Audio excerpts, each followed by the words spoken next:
Good afternoon everybody, and I hope you're all well. It's been a couple of days since our last live stream here on the channel, but we're back, we're live, and we are at Los Angeles International Airport, KLAX, created by iniBuilds. Really nice bit of scenery here as well, though it is superbly heavy on performance, has to be said. Having said that, we're off to another one of their own airports, the iniBuilds San Antonio Airport in MSFS as well. We've got the PMDG 737-800. We're on live time. It's about 4 in the morning, I think, in Los Angeles at the moment, and we're here at stand 15. We've got a custom GSX profile installed as well, which will help us with our pushback in a few minutes. And we've got a flight ahead of us of around 2 hours or so as well. Hello to Liam, Molly's Vlogs, Sato, MPS Gaming, Mark Taylor, good afternoon to you guys. Dursey2, Gavin, Mikael, Birdman, Faris, Kevin and Jack, great to have you all on board with us today. I hope you're well. I'm moving home, so this is going to be the last live stream for around about 10 days, maybe a little bit longer than that. Depends how long it takes for my broadband to be reactivated and for me to get all of my setup back up and running again, but hopefully it won't take too long.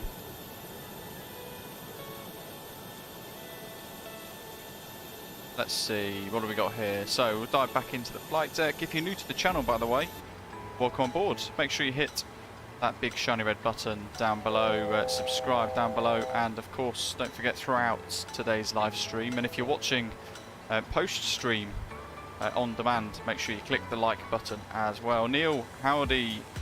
The commentator, member for 19 months, hello to you, welcome, thanks for all of the ongoing support. Peter, welcome. AR Simulations, hello, lots of members in the live chat today, it's great to have you all with us today. Parking brake is on, we're going to get rid of the chocks for now, and we're going to go through some of this. So, in fact, let's move that across there, and we'll bring Navigraph up as well. Here we are, nestled in Los Angeles. Terminal 1, Gate 15, with a little magenta aircraft bug is there now, and we're going to expect a departure on runway 24 left. Very short taxi then, realistically. We're just going to go straight up Delta 7, Echo 7, and line up on 24 left for a derated takeoff. If we look at the FMS on the right hand side of your screen then, the little flight computer, you've got a lot of data on here. So initially cruise flight level 370, and the average wind en route today of 279 degrees at 45 knots. Zero fuel weight 55.1 tons, and a cost index that we're running today of 51. Using VAS Airplane Toolbox to calculate our performance today, it's given us an indication of a D rate using cell temp of plus 43 degrees Celsius. Takeoff 1, and then climb profile 2, and that's going to give us a reduced M1 of 90.5% the departure, using flat 5 for takeoff. And there's our V speeds: V1 at 140, rotate 141 knots, V2 146, add the 10, 156. And our departure today, we can use both screens now, both Navigraph and the FMS, to look at this. We've got runway 24 left and the dots to departure, which looks like this. We're going to target up to 17,000 feet initially, and then we'll climb further away and away from there up to our cruise. So fly runway heading out over the coast. We've got the Venice Beach pack installed from iniBuilds as well. So if we can, after departure, we'll get everything settled down as quick as I can, and then we will go and have a little look out to the right hand side of the aircraft to see if we can see Santa Monica here and all that sort of stuff. Might look quite good if we can. Hopefully we can. I'll keep my fingers crossed.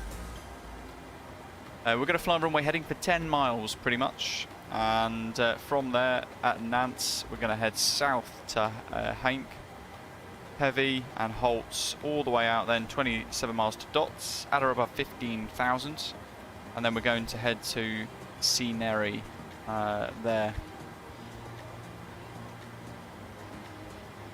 Our route today takes us mostly easterly. It's a southeast-east, I suppose you could call it. through a couple of states down over to San Antonio. Really long star as well for us, but we're going to have a look before we reach the Fort Stockton VOR. We're going to have a little look at the weather and the relevant arrival routes for us as well. But we're expecting the ILS runway 31 left, and I think we're expecting this. Yes, the center point 2 arrival. There we go.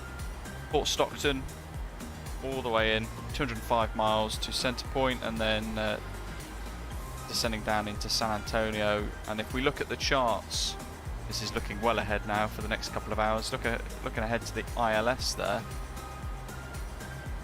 If we compare ROTS with center point from Ruber, we're going to have to expect vectors to final approach course. So we're going to have to self-vector ourselves. I anticipate heading south towards Kelly down here, KSKF, flying a bit of a downwind, and then turn on to base, and then final to establish for the ILS. That's in my head what I think we're probably going to be doing. Dylan, good morning. Zato's American 2306 in the 757-200.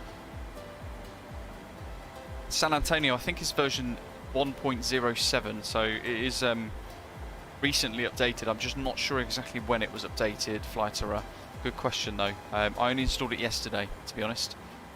David's asking what the program is for the performance calculations. I'll type it in the live chat. VAS, airplane, toolbox. And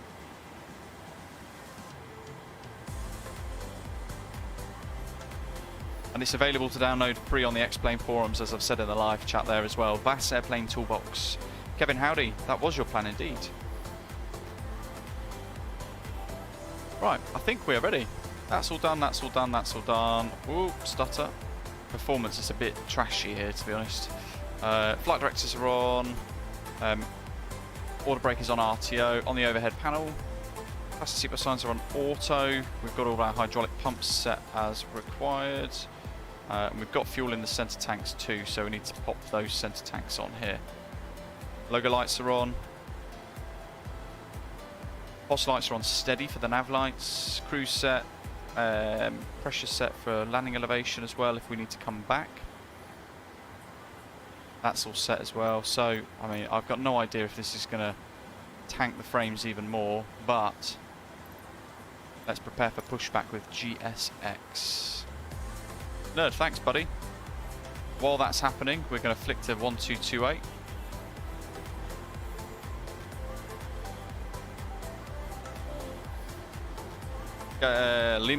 Sim's frozen. Oh dear, that's not good.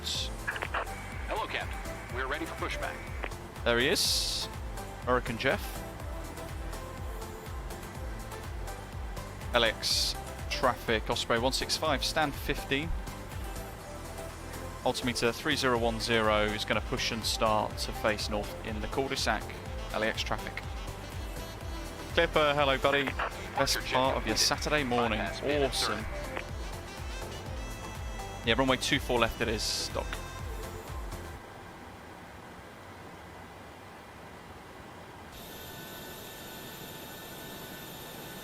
Let's try and get away from this ground equipment here, if we can. Haven't quite got the drone camera settings nice today, but that is because we had a crash to desktop.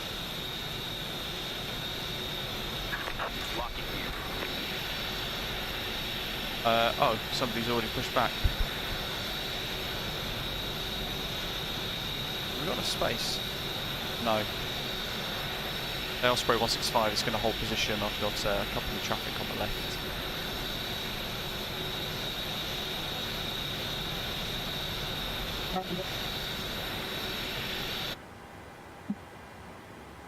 Southwest Company for Los Angeles traffic.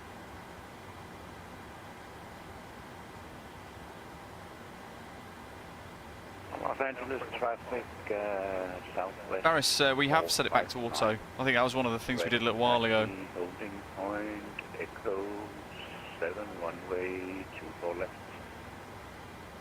So with this GSX menu, we're going to want the nose to go right in relation to this pushback direction. we're going to wait Traffic, Southwest for 595, him. gate 23, pushing start after company moves out of the Pushback. Whoever that is.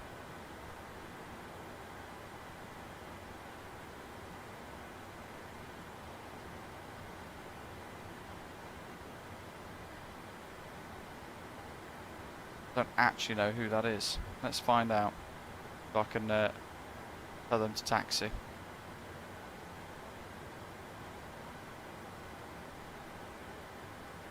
Oh, it's MPS.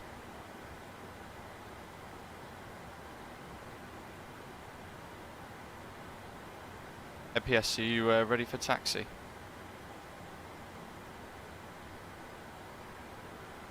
I am not ready. I think you can push back. I don't think I've got the space. I might bump into you.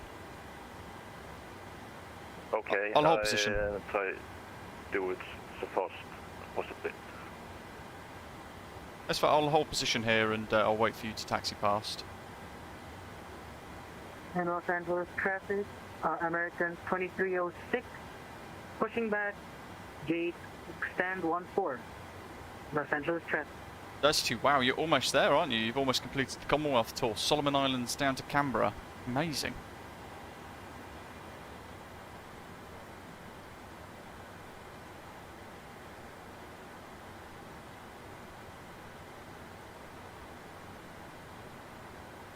Nerd says, how did you get 22,000 subscribers? It's taken a long time. LA traffic, Lots of Southwest content. 595, gate 23 is going to continue pushback now.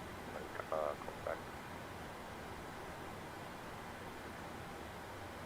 LA traffic, Osprey 131 Golf at stand 25. We'll wait until you lot have got yourselves organised. Then I'll gently depart after you because I'm in the bed with Boeing and it's so cool. Southwest 595, we're going to hold that pushback for the company pushback across the lane.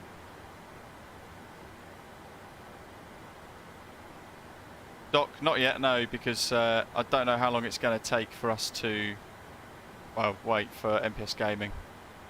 At least, I mean, in America, the anti-collision lights would be on by now. At Heathrow, they don't really like it until the aircraft is about to move.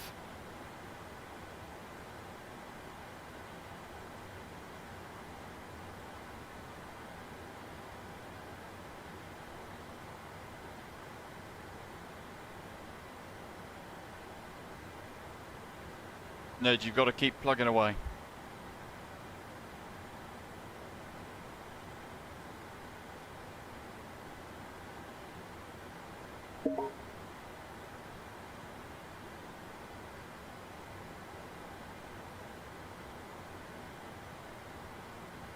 I mean, I'm pretty much stuck until he's gone, because we're going to push, and basically what's going to happen is, I think we're going to be right up his chuff. But, I don't know, there's a hole at the stand there actually, and we are on an offset stand, so there's a bit more space. Perhaps we can make it work. It all depends on how this person who's created the GSX custom profile has configured it, because I don't know where the aircraft is set to stop with the pushback, the custom pushback basically. McLaren Steve's loving the night lighting. It's pretty good, isn't it? It's pretty smart.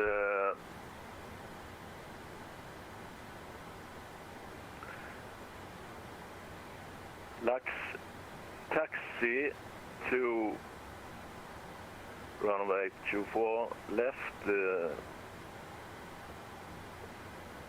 Delta 7 hold position at 24 left. What have we got for our Osprey pushback 598. here? Delta 7 Echo 7. And Yeah. Los Angeles traffic, Delta 7 Echo 7. 459 lining up runway 24 left. MPS Gaming's on the push, so anti-collision lights on. And we will climb and behave according to the city. Continue pushback. Los Angeles traffic. Nose right, tail Los left. Angeles traffic, American 2306 with Streetliner. We'll be taxiing to That's 24 off. left via Delta 8. David, yeah, Echo same for 9. me to be honest. The scenery's Los really hard Angeles on my traffic. frames, get some stuttering and lags a Correction, bit. Yeah, I Echo get quite a 6. lot of those. LAX traffic, Osprey 165, after the company traffic passes behind, it's push start face north. Commencing parking brakes. All engines clear. Start at will. My last station call, what gate are you at? 15, 1-5. Hey, ready. And LA traffic, Southwest 595, continue pushback to Pushback. Watching the N2. No idea where this pushback tug's taking us. It's a weird custom pushback, I've got to say. Must be already turning, that's a bit odd. LA traffic Osprey 131 Golf, I'll push back after the southwest at San 23. The heck is LA it taking us? Okay, no, it's pushing us really tight onto the yellow line. Fair enough, I'll let them off. Me being unnecessarily critical again. American 2826 will be holding position to give way to the company 737 at taxiway, I think I'm at call, Delta 6, Los Angeles traffic. FMC onto legs for that one. MPS Gaming's got some problem with controllers, that's not but hopefully you sort it out.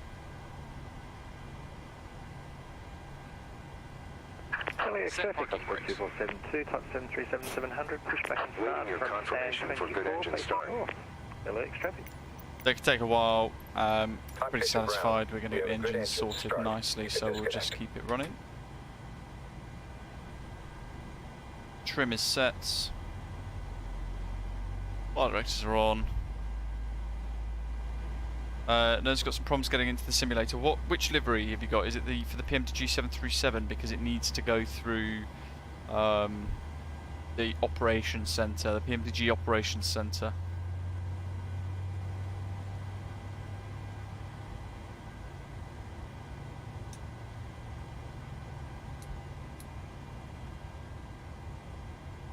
Unlocking gear.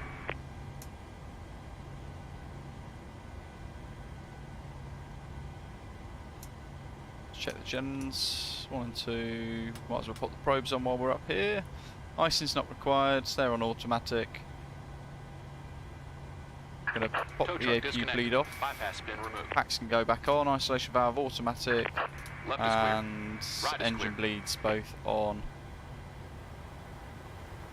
Make sure we've got Gen 1 on as well, so that's isolated the APU now, and we can turn the APU off. Get taxi lights on. Leg lights are on, post lights are on, strobe steady and collision lights, so that's all our lights and our signs set.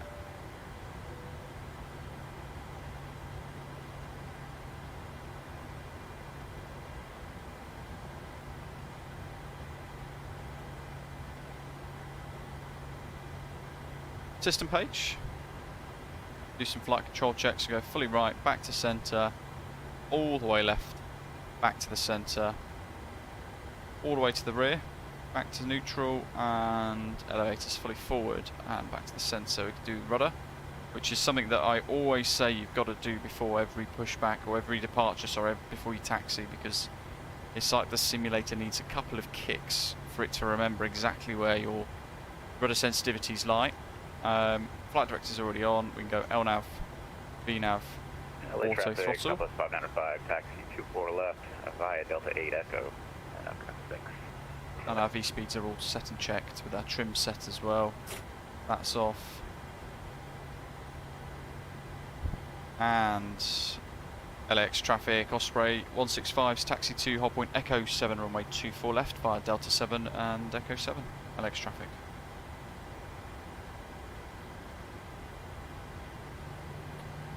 More warning recall, clear the bottom screen.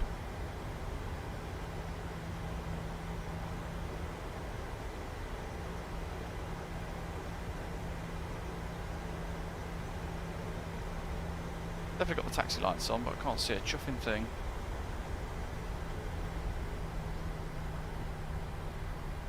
There's a massive American 787 there. Wow. 131 Golf, push start into the cul-de-sac after passing southwest. Might actually put me lights on, and my landing lights on here, because I can't see a chuffing thing with these the taxi lights on.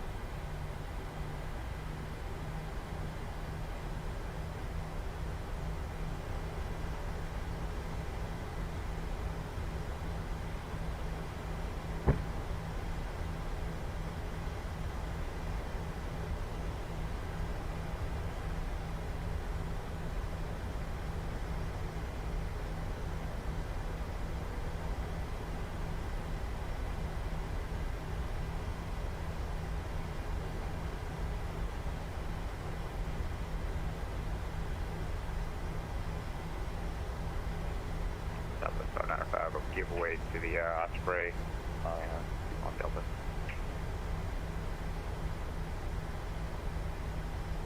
There's the threshold. Dodge was a really short departure. David Boy, welcome aboard. Thanks for subscribing.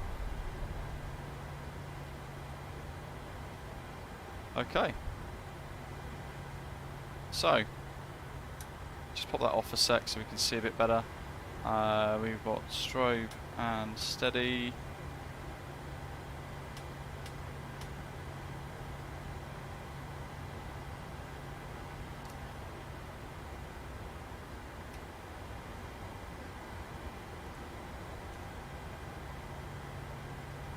LAX traffic, Osprey 165 is lining up runway 24 left via Echo 7 and taking off dots 2 departure, LAX traffic.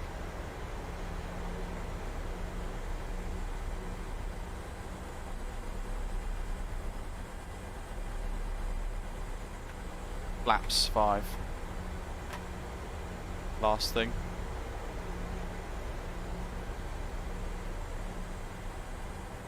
About 2.5 hours, nerd, I think, roughly. 3 hours block time. Spectacular flying, hello. 4 LAX traffic pushing back from stand gate 17 Bravo. Super bright, look at that.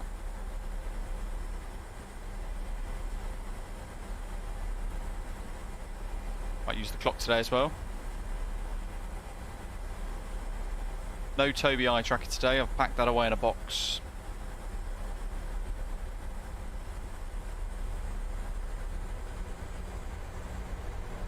We'll use most of the runway. I'm going to try and get a screenshot before we depart. LA traffic, Osprey 121 Golf, joining conga line to 24 left. LA traffic.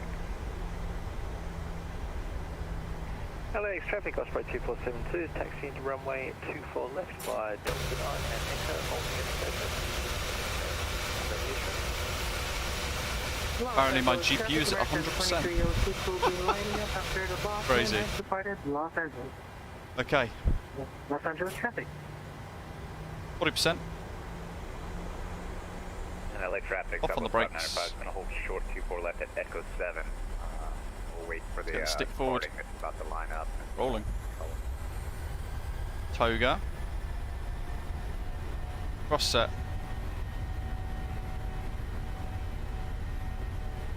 airspeed alive.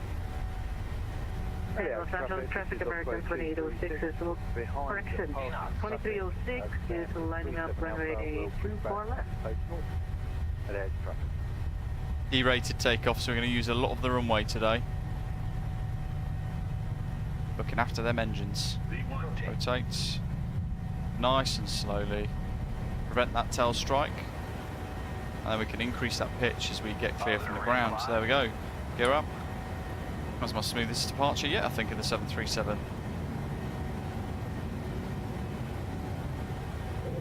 I'm going to engage the autopilot now, because I want to. Let's do some of these after departure checks first, I think.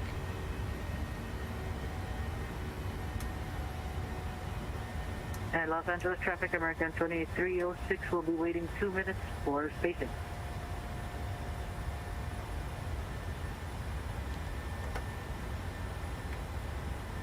I want to see out the window here to see if we can see Venice Beach or Santa Monica, you know. Where is it? It's going to be this one. Oh, it's all the way over there, look. So it is there, off in the distance, just about to see it.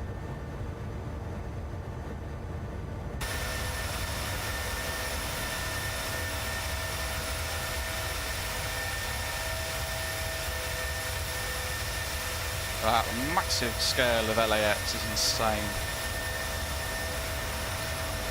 Santa Monica Airport there, municipal. And then there's the beach, Venice Beach and Santa Monica Pier.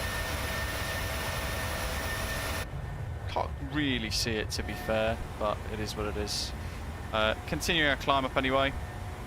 LAX traffic, Osprey 165 is airborne, climbing through 2,500 feet, dots 2.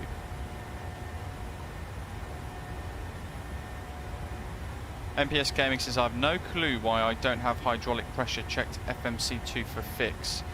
Have you got all of these 4 switches here flicked down so your hydraulic systems are on? And check your yaw damper here as well.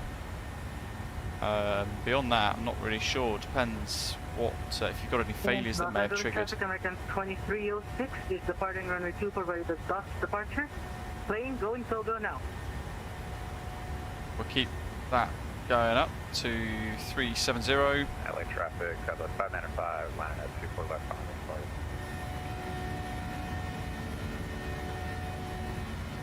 Jack says just had critical damage on pushback. That's so yeah, you've got to make sure that sort of thing is disabled in the sim because it just doesn't understand pushback with things like GSX.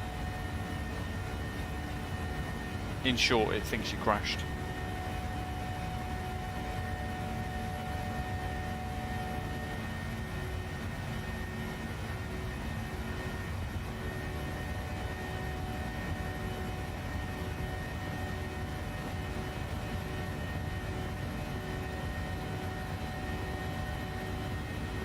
There's Santa Monica again, right in the middle of the screen. Just see a little bit of purple. LAX off in the distance. Look at that, magnificent.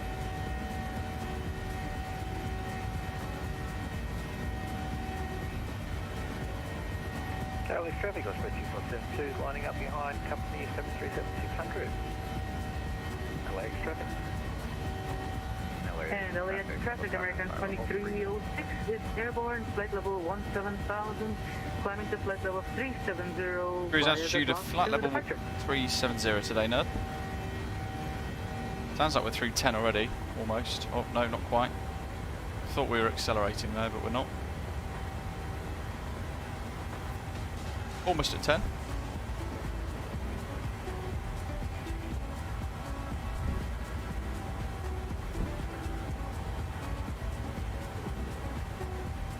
So we should be arriving in San Antonio around about midday. Not midday, sunrise. Good grief, where's my brain at today? Landing lights are, that's all good, we'll leave that on automatic. Cabin pressure is pressurising normally.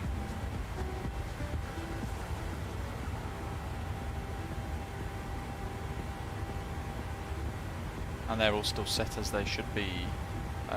Same down here.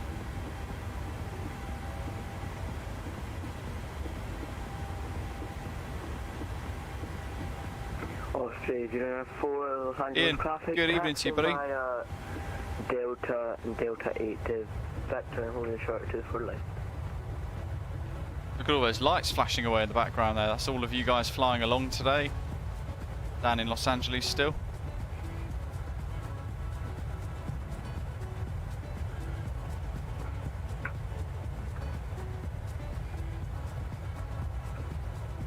It's very rare we do nighttime departures, isn't it? So it's quite nice to be able to do in live time on the west coast of the US.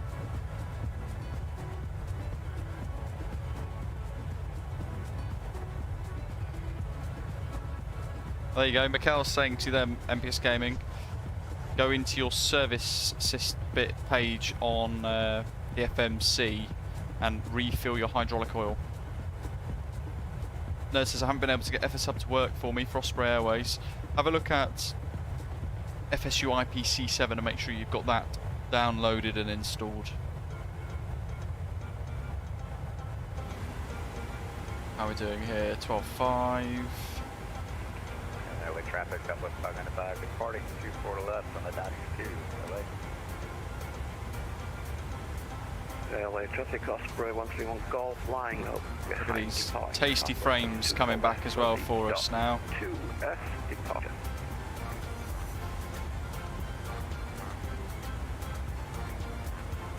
Look at that for a view.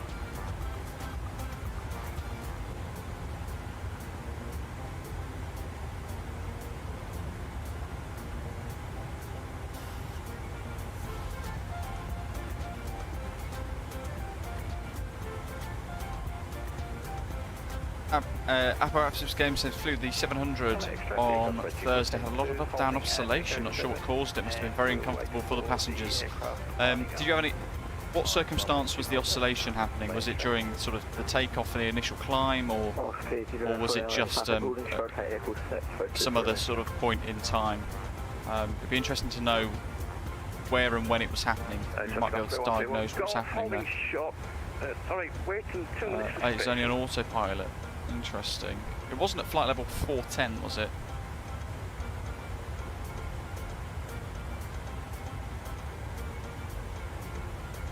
Dots coming up there on the nav display. You can see it says at or above 15,000 feet. We're at 16,000 climbing, so that's all good. All phases. Interesting. That doesn't sound right at all.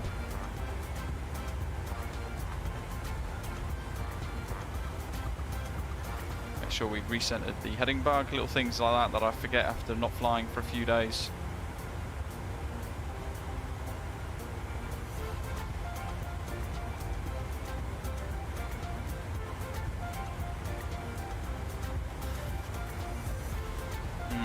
Yeah, perhaps this game, I'm not really sure then, to be honest. Do you know what your gross weight was, or your zero fuel weight was?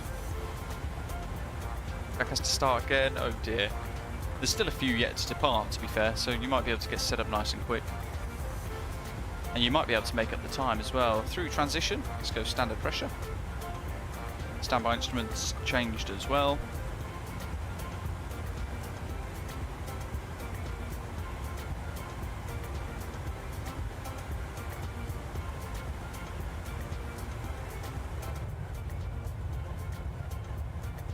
Awesome, look at that.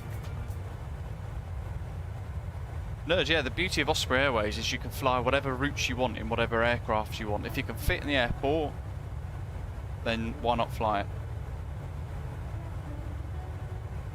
That's sort of the rough rule, really. As long as the aircraft can operate in and out of the airport you want to fly to, fill your boots. Automated, good morning. Let's have a look at our journey so far on Valanta. There we are, there's the SID. We've got a few departing here still. One on the runway there, that's Neil. LA traffic, Osprey 131 Golf. MPS Gaming's just there. Southwest 1706, and we've got Jack as well, Osprey 236. Peter's there, Osprey 32. Southwest 595 as well, 737-800. Who else have we got? Baccazato, American 2308, and Nighthawk Osprey 1867 behind us as we pass over Huntington Beach. So you can see we're heading up to Dots, which is just there in the centre of the screen.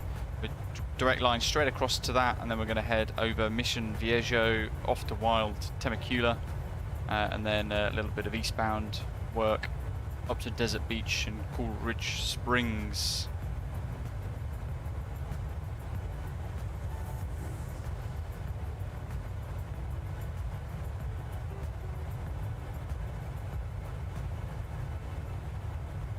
Nerd says, how many subs did you have after 1 month on YouTube? Maybe like 10.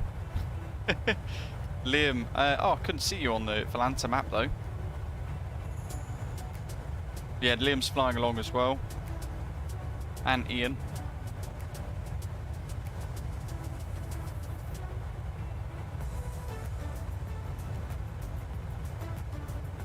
Superito, hello to you. Greetings. It's a tremendous night out of KLAX. I asked to use the LAX iniBuilds scenery. Do you have to delete the default premium deluxe by Asobo? Yeah, definitely do there.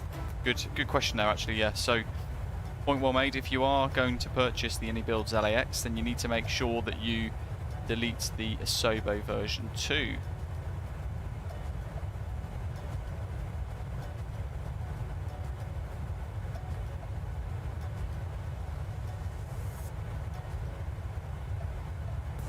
Dylan says, how do you find the frames per second in the PMDG 737 versus the Fenix A320?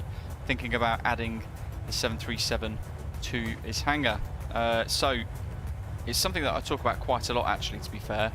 It's a question that crops up every stream as well, so I kind of end up mentioning it every stream. I get roughly 10-15 frames per second more than the Phoenix when I'm flying the 737, whether it be the 600, the 700 or the 800. No, that's fantastic. For a new channel with a small number of subscribers, 3.2 thousand views is incredibly good.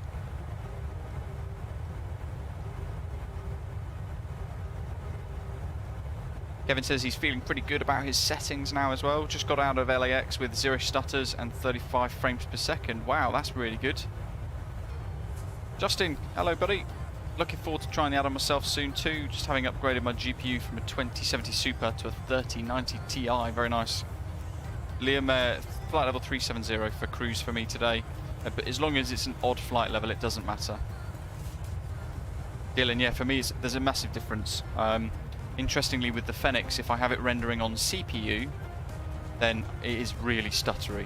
Almost unusable. So I have to render it using GPU. And if I then end up looking at getting the 737 in response to that, then I'm pretty much capped out at 35 frames per second all the time with it.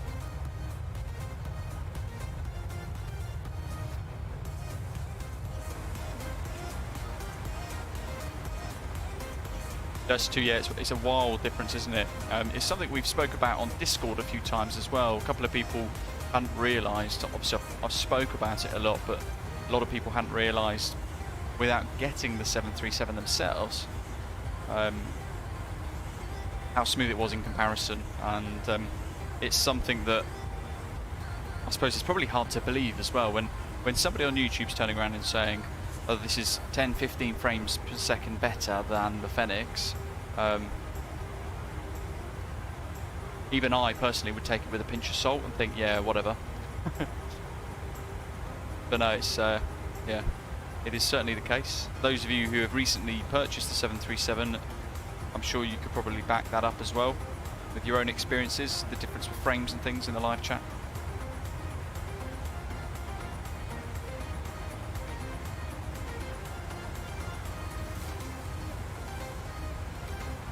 Information Alpha, hello.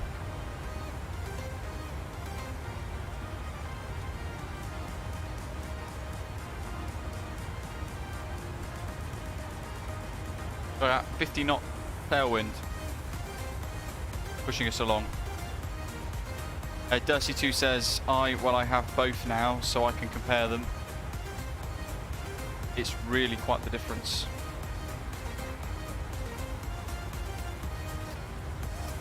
Ah, Nerds just bought a few liveries today. Never pay for liveries, folks. Never pay for liveries.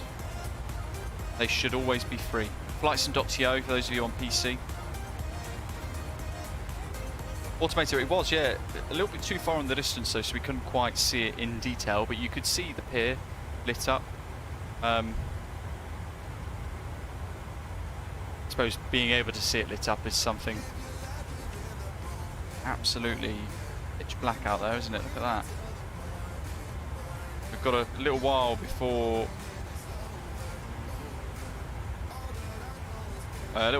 we're thinking about sunrise here. We've got a long time to go.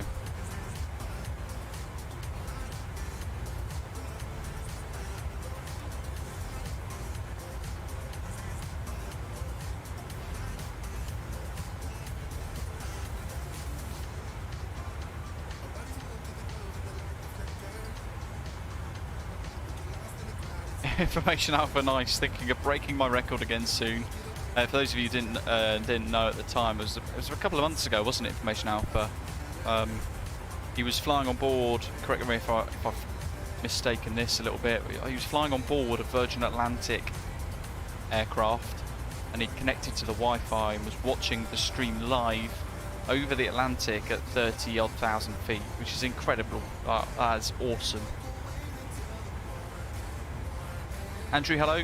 Nice to see us flying lifetime into sunrise. Now completed a few 737 flights. Love it. No worries with frame rates. Great aircraft. Good to hear. Kevin needs to update his liveries and PMR with the Osprey stuff. FSLTL, folks, has got some Osprey liveries included, if that helps.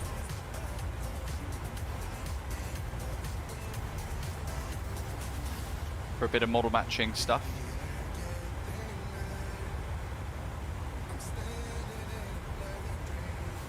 Nerd, are you on Xbox or are you on PC? Honestly, I think selling liveries is one of the biggest scams that this community allows. It's bizarre. Really dead against it. Justin flew both the Phoenix and the fly-by-wire today, and I have to say the free fly-by-wire A32NX is his favourite. Phoenix still seems quite buggy for Justin. Pushback works a charm with the fly-by-wire and can steer with the rudder pedals. Nerd on PC. No, never pay for liveries, folks. Never pay for liveries. I can't stress that enough. It's an absolute con. Go to flightsim.to, nerd website. There are thousands of liveries, all for free.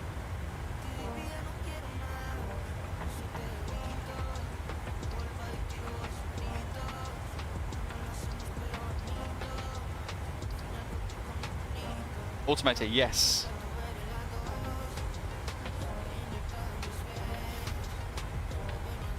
Gavin, nice. Interestingly, the other side of the spectrum had some frame issues with the 737 when it was first released, but has found that it is then improved greatly.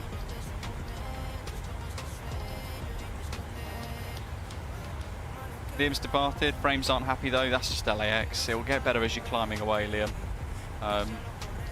Very nice. Ned's uncle flies the A350 for Cathay, although from what I understand, Cathay's work culture now is particularly toxic. I know a few people that work for Cathay Pacific, and it's pretty militant.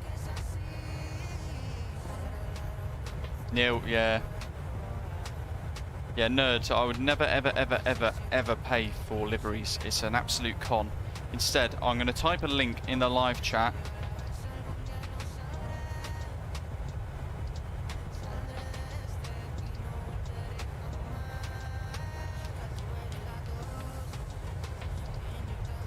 So you just go to that website, flightsim.to, and you can search for whatever livery that you want, and it will show you all the different aircraft as well.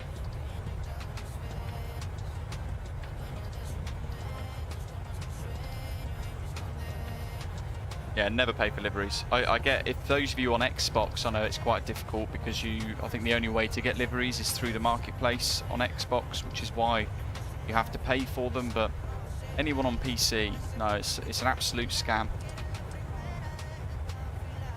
Justin, absolutely. It's going to be good, isn't it? Really looking forward to the A310 though, from the folks at iniBuilds. Only a few weeks left for that as well to wait. Very excited. And yeah, as Automator is saying, we're definitely looking to get a retro Osprey livery for that. And then I'm going to have to learn that all over again.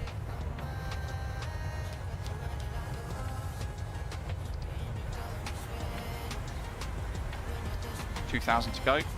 Top climb just coming up in about 15 miles. It's Lively. Hello, buddy. How are you? Long time. I hope you're well.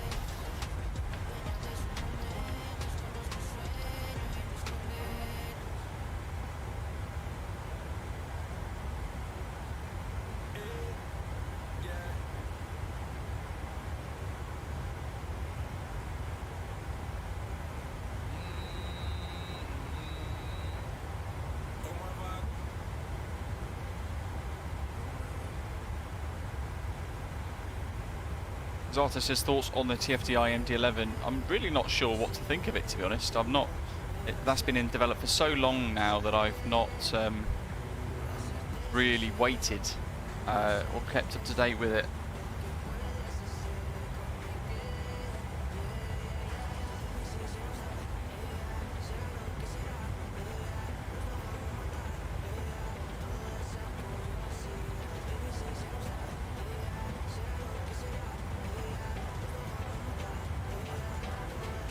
Jack, no worries at all.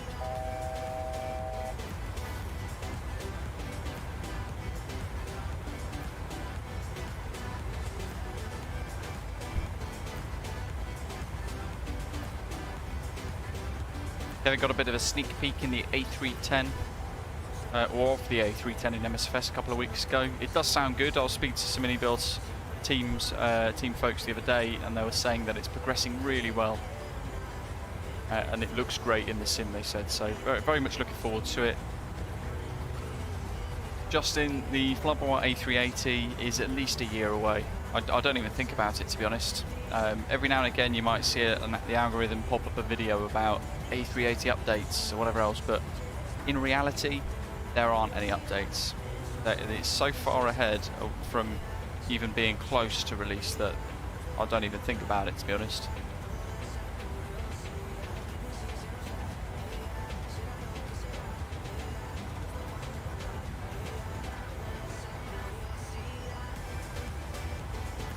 Birdman I have, yes.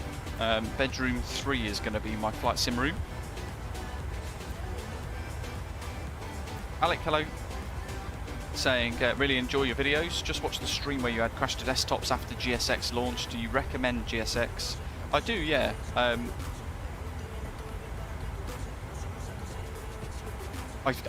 get very few issues with GSX, with crash to desktops and all that sort of stuff, to be totally honest with you. Usually it's something else that's a problem. Nerds, you can try, however, I think YouTube blocks all links now because we were getting smashed by spam bots a while ago, and the response to that through YouTube was to completely stop all links being able to be displayed in the live chats and comments on the channel as a preventative measure. Yeah, I quite like GSX, Alec, to be honest. If you get a really good profile for it, for each airport that you like to fly from, then GSX is really, really, really good value. I think it's very, very immersive indeed.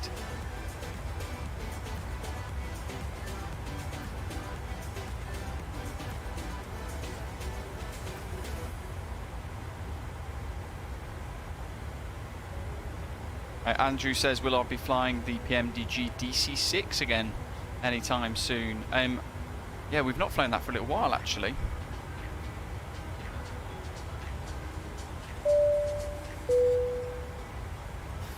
Good luck. Holy moly. Jack, that is mega. Thank you very much, buddy. That is incredibly generous of you. What a tip. Wow. Thank you very much. Really appreciate that. Very generous of you. Good luck with the move, he says. Thank you very much. Yeah, it's going to be a stressful few days, week or so, I'm sure. Dropping the big P's. Thank you very much. Very, very generous.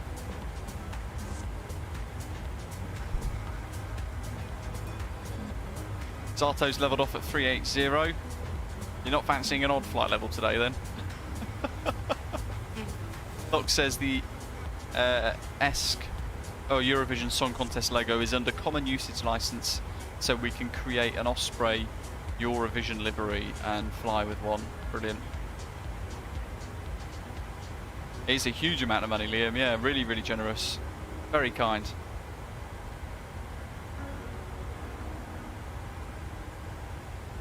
Oh, Justin, nice, enjoy.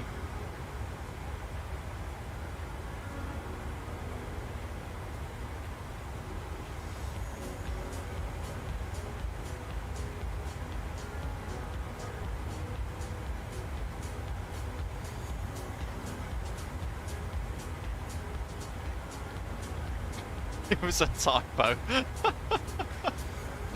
Brilliant. I think if it was a typo, I think you can retract it. And fix it. I don't know how, but I think you can. Where was there something else there as well? Kevin saying, is Osprey 131 Golf on a bit of a deviation? Absolutely no idea. I'll have a look at Volanta in a second. Liam's asking, are we expecting ILS 04? So I was expecting ILS 31, to be honest. Let's have a look at the ATIS at KSAT. So at the moment, the real ATIS at San Antonio is Information Hotel, 270 at 5 knots, 10 statute miles visibility, scattered cloud 2,600 feet, Temperature's 12 degrees Celsius, dew point 8. The altimeter is 3011, and it's visual approach runway 31 left in use. Runway 13 left is closed. 31 right is closed. Expect 31 left at taxiway November. Departing traffic. Yeah, so we're going to stick with ILS 31 left.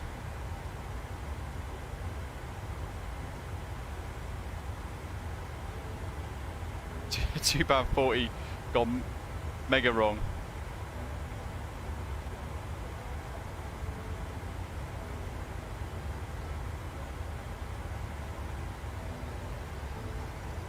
Arco, hello, says I've picked up the black square King Air after my recent review, and it's fantastic. Don't usually fly GA as much, but it's fantastic. It is really, really immersive, isn't it? There's a lot to learn with that King Air from Black Square. You can get it on the Just Flight website.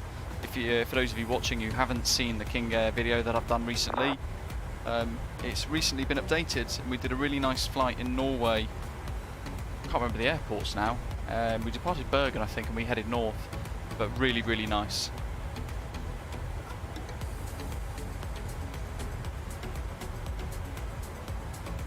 That will likely be the next one, actually. The next stream. I'm really keen to do a live stream with that King Air.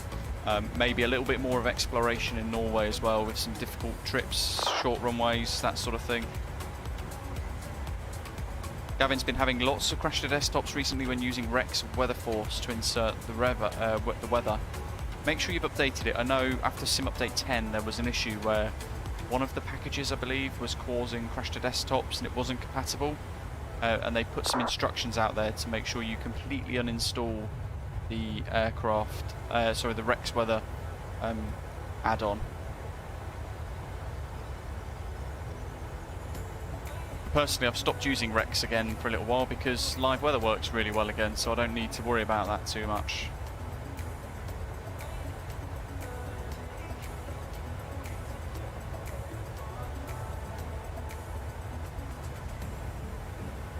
Let's see who is deviating. Let's go on to Volanta and have a little look-see, shall we? So that's done a quick old update. Osprey 9-4, that's Jack, I believe. There's a couple deviating there. Osprey 131 Golf, Osprey 32. Yeah, Neil's there actually. He's doing his own route. He's going straight to CNERY instead.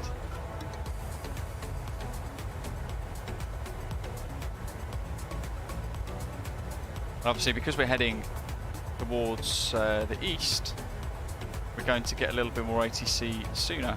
Oh my god, New York Centre's online. And Boston Centre as well.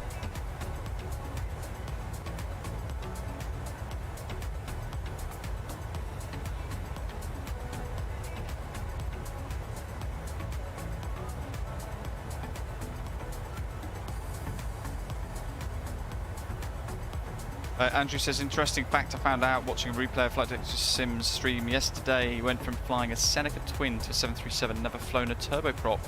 Interesting.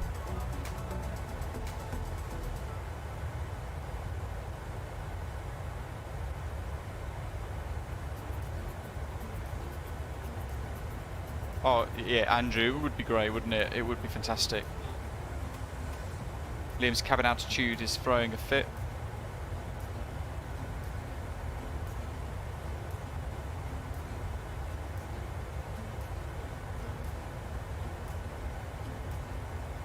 Can't see any link though, nerd, unfortunately. I think YouTube is still banning them, so yeah. Information Alpha, no worries, buddy. Have a good day. Thank you for popping by.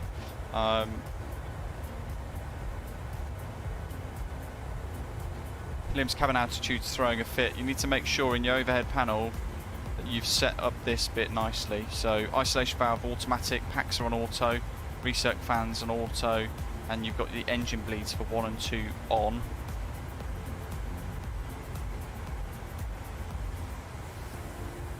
And then make sure you've got your cabin pressure panel here set to your cruise. and then you've got it set to automatic as well. And then you should be working fine then at that point in time.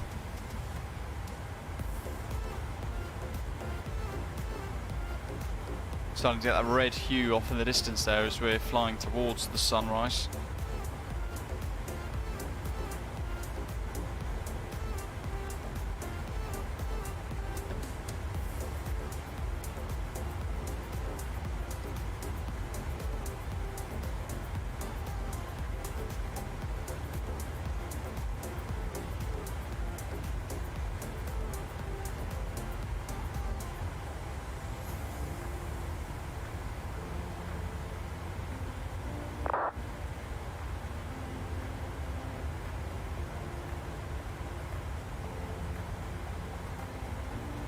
Liam says the alarm won't shut up and I've fixed everything.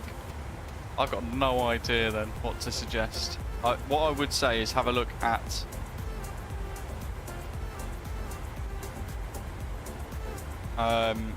your QRH, but to turn the horn off, you just need to press the alt horn cutout, which is that button there.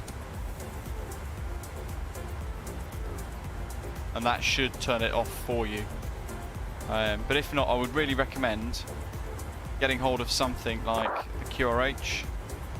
That's my checklist, but I've got on the other tab here QRH for the 737, so that you can look through cabin altitude warning and you can work through basically the immediate actions or depressurization, all that sort of things. So you can work through all of this, and you can quite easily just find one of those by using Google.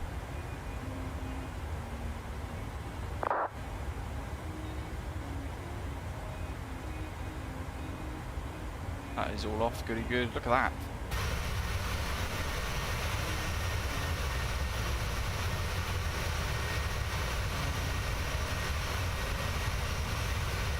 Can't see very much, but off on the horizon is that fiery red silhouette of the sunrise starting to come up. Look at that, it's going to come up fast as well as we fly towards it. It's going to look brilliant.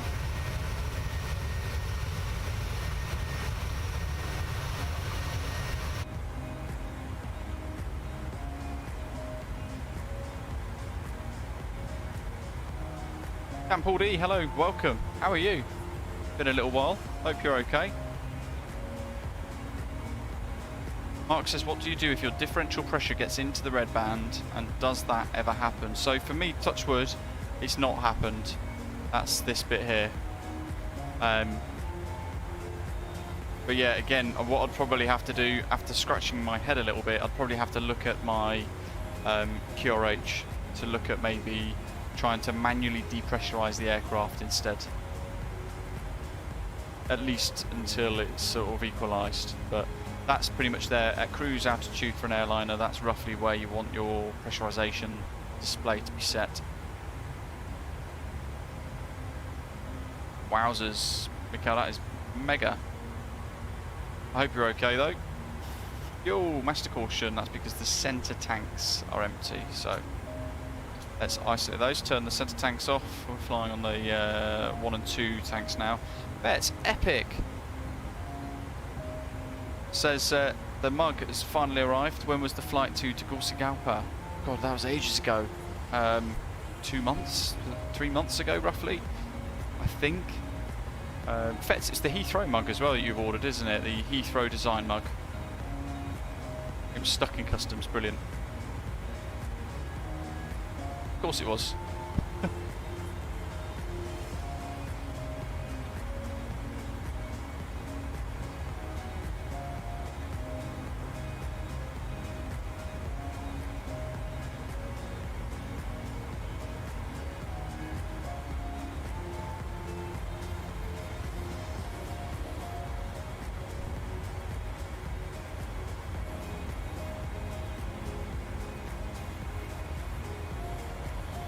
Look at that.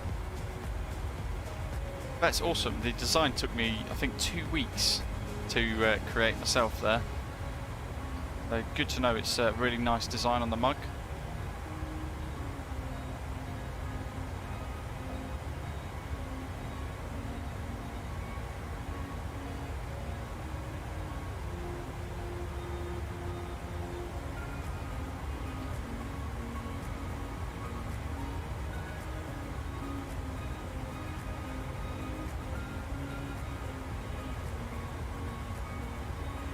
I wonder if you're going to end up with 2 then, Vets, if that's the case.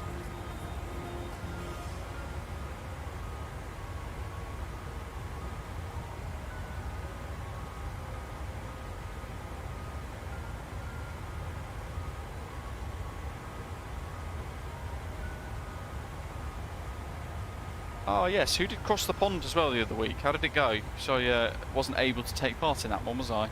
Was it good?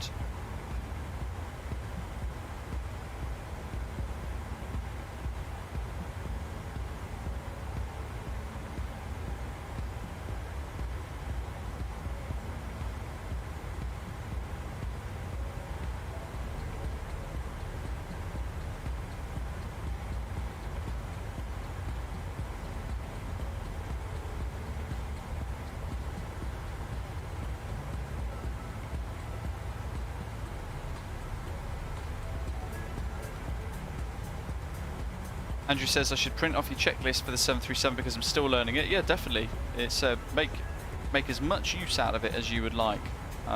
It's there for free for people to use and enjoy, that's for sure. Still learning it though. Keep chipping away, Andrew. You'll master it in no time, I'm sure.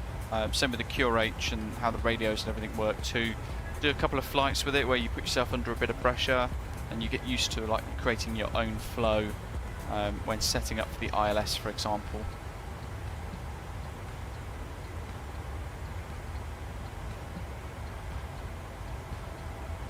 Clipper says, anyone else incredibly indecisive when it comes to picking a route or aircraft? It takes me longer to decide than to fly. I get like that sometimes as well, to be honest, especially now the sim is starting to get to the point where we've got all these amazing aircraft being released. And there's a lot to choose from, and therefore a lot of variety to decide upon. And it can be really difficult, can't it? It can be really, really tough to decide what route to choose, what aircraft to fly, and that sort of thing. Look at these colours, wow. Absolute mega. That's got to be worthy of a really cool screenshot. Let's see if I can make this look like a masterpiece.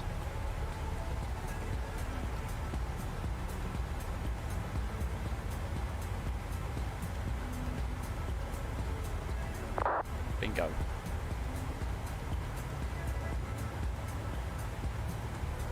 No filters, this is just all default graphics stuff in the sim.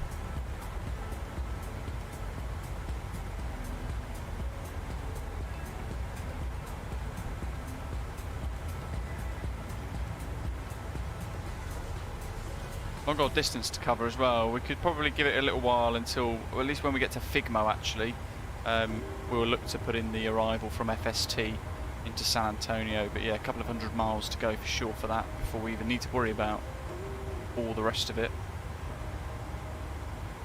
Yeah, Clipper, if you're on FS Hub and you're on Osprey Airways, as Dursey2 said, you could always fly some of the little achievement routes that we've created. I've done a big round the world Commonwealth tour, which takes you about 4 months to complete. But it gets you exploring lots of remote parts of the world in MSFS as well.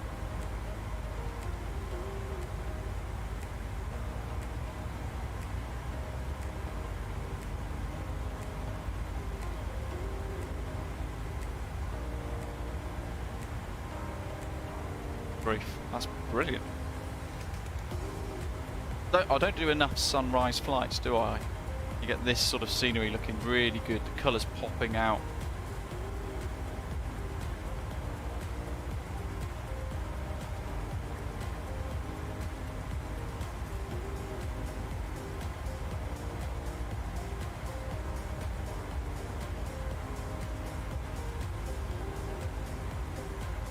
Arco.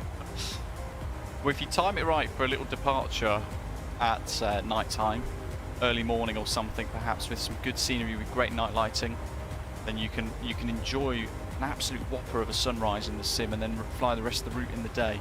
So we should start to get a bit more daylight hours in the next 30 minutes, and that's going to leave for us on this particular route about an hour and 15 to an hour and 30 of daylight scenery to enjoy too.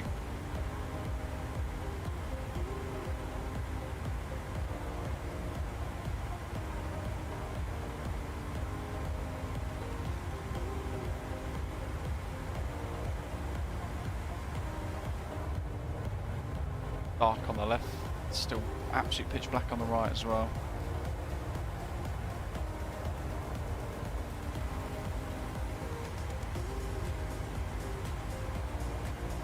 That's another way to do it, is Andrew's saying there, just pick somewhere that you haven't been to before. Go and explore somewhere new.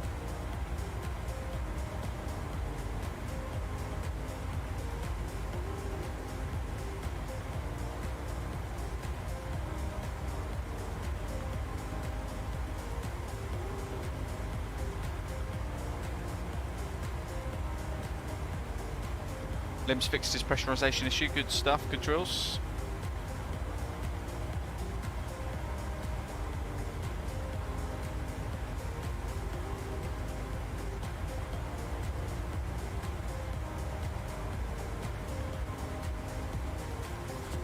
We've still got that 50 knot tailwind pushing us along, almost 50 knots now. It's dropped to about 45, 48.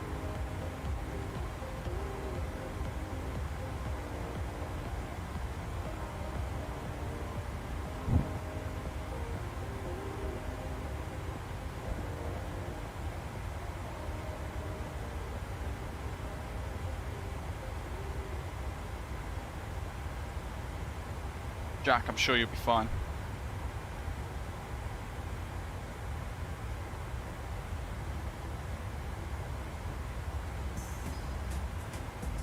Ah, Clipper, go to flightsim.to. There's a couple, I think, for all you there.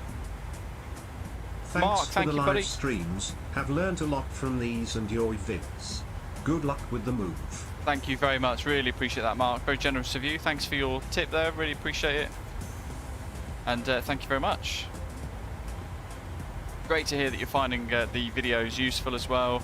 I'm going to be as well, for those of you who want to get into VATSIM, I'm going to be re-recording my VATSIM tutorials at some point.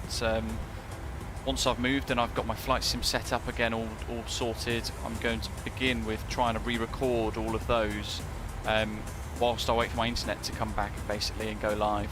But it will also give me a chance to test my setup, make sure I've got everything connected properly, you know, and all that sort of stuff. So I'm aiming to recreate all of the VATSIM tutorials from scratch, and I'm in talks at the moment with the folks in VATSIM because they're looking to completely recreate the VATSIM partnership program because it doesn't serve its purpose properly at the moment. It's not fit for purpose, so they're working at creating all of those again, recreating that completely, and hopefully looking to use some of my videos to help people as well, expand the base of people that it's going to be able to help through my tutorial videos, and then get more people enjoying VATSIM hopefully. Gavin said he found a useful site the other day where you can input the range and nautical miles and it will give you several routes to fly, and it's called Random Flight Generator. There we go, that's a really good one to go and check out as well. MPS Gaming's still got no hydraulic pressure. That is not good. Have you definitely topped it up, MPS Gaming? You might need to go into here.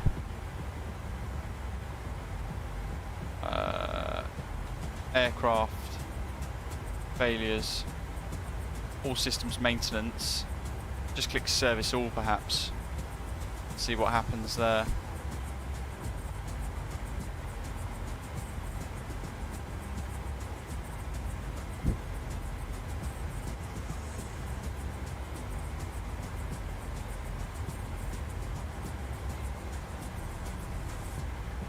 Mark Fan, hello. How's GSX after 2 months? Is it still buggy? So it is a bit buggy, but if you have got something like a custom profile set up, and there's lots available for lots of different airports around the world in the sim, then you will be able to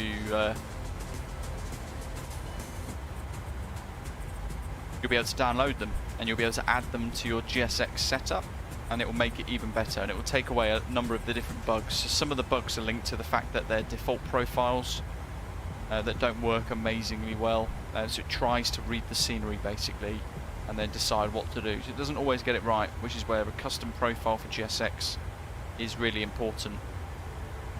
Personally, I like it. I enjoy it. We've got a custom profile at San Antonio to use as well at the end, the disembarkation.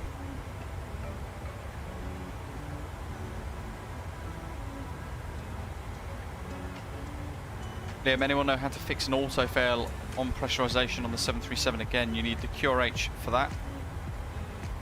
Where is it? Window capture, bing. Cabin altitude warning, and it's this one, auto fail or unscheduled pressurization change. Auto fail may or may not be illuminated. And the condition is one or more of these occur. Automatic pressurization mode has failed, or the cabin altitude is not controllable. Objective, to maintain control of the cabin altitude. So, increasing thrust may ensure sufficient air supply to control the cabin, and one at a time, make sure that your engine bleed air switches are on. So start with engine 1, look at it, confirm you're looking at engine 1 bleed, make sure it's switched on, and then ensure that's on. Look at engine 2, check its engine 2 switch, check it's on. Pack switches, verify that they're both on automatic, so you can follow the QRH as we go, I suppose. So you need to make sure then the isolation, where has it gone? Lost me QRH now. Pack switches, make sure they're both on automatic, left and right. Auto fail light is extinguished and cabin altitude is controllable. Finished. If it's still not controllable, pressurization mode selector needs to go to alternate, which is this one down here, ALTN, it's on auto. Click it to the center, which is, well, it's there, so automatic, one notch across to alternate. And then just work through. So at that point, go to step 5. If the light extinguishes, then continue normal operation again. If it's still illuminated, you then need to put pressurization mode selector to manual. Outvalve switch, adjust as needed to maintain the correct cabin altitude and the rate of change. And then it's going to be emergency, it's either going to fix at that point, it's going to be controllable and it will therefore fix, checklist complete, or it's going to be emergency descent and get down to about 10,000 feet.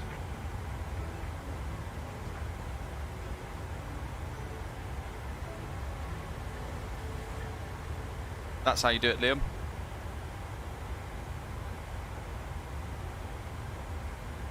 MPS Gaming had service-based failures. Oh no, set it to yes and service all the fixed problem. Okay, good, that's good. Hopefully, I mean, I always fly in the PMDG 737, I will always fly with service-based failures on, so the aircraft, as you're flying it more and more, you're getting more and more wear and tear on it as well. Matthew, good mornings, just spotted Phoenix, should be catching up in no time. Peters, welcome on board, thanks for subscribing to the channel as well. Akari was saying a few minutes ago, once the long-haul aircraft are released, can imagine himself flying from the longest routes.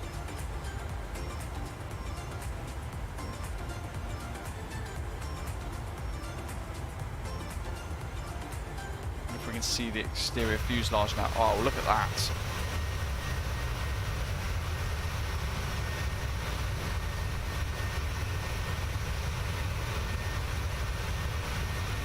That's a screenshot in itself right there. That's mega.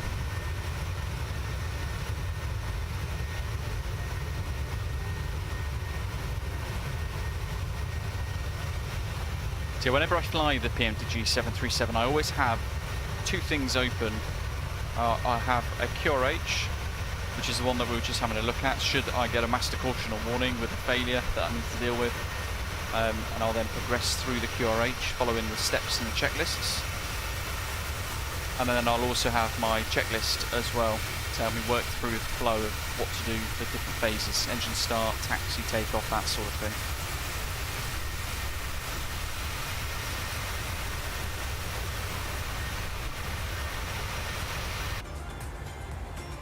The sun's coming up pretty quick now. Look at that.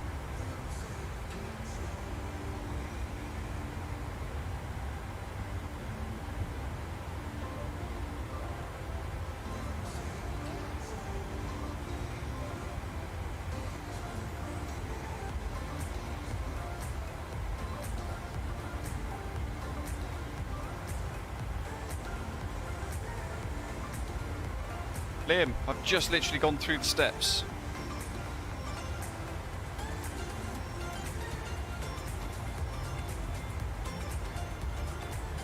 UK Sim Pilot, do you have a link to the QRH doc? Liam, yeah, I literally just went through it. I was assuming you were watching me go through the flow.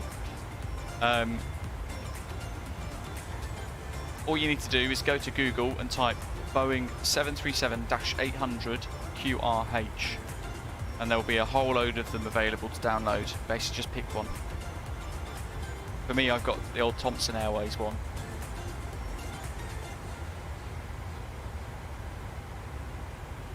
For you, Liam, I'd do the same as well. Download the QRH and you need to work through the flow. As I was just going through there, we were going through the auto fail stuff. I'd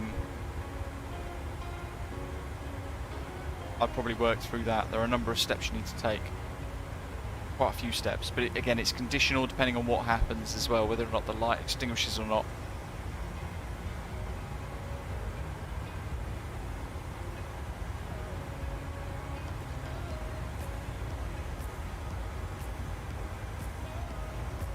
Yeah, I always fly with a QRH ready. If I get a master caution for anything, I can immediately refer to it then, just clicking on my screen and finding the correct bit.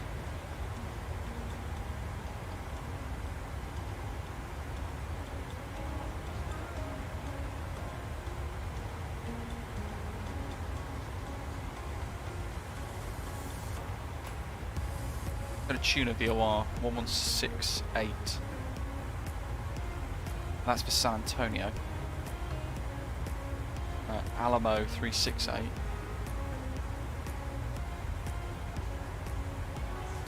Which is an NDB that we probably won't use, but I'm going to tune it in just in case as well anyway. 1168.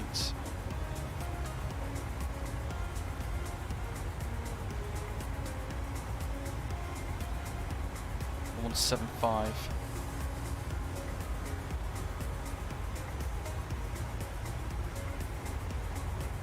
CSI. But we're a long way off yet, so we're not going to see anything there. What's the QRH, Leonardo? It's a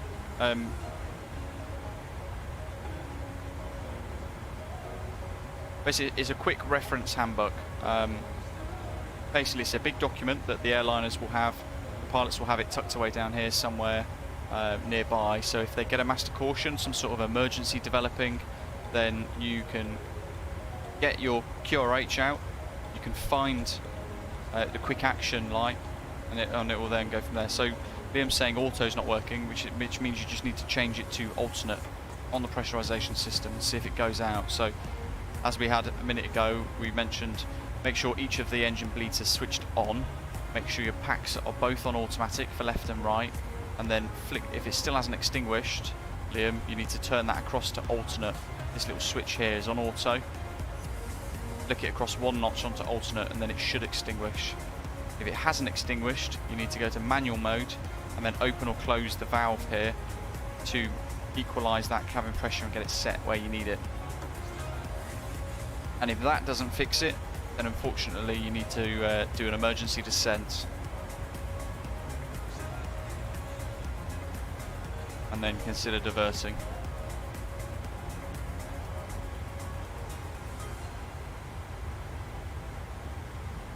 Yeah, I mean, we used the QRH back on, it was a few months ago, wasn't it? I'm going to say 6 months or so ago, when the 737-700 was fairly new to MSFS.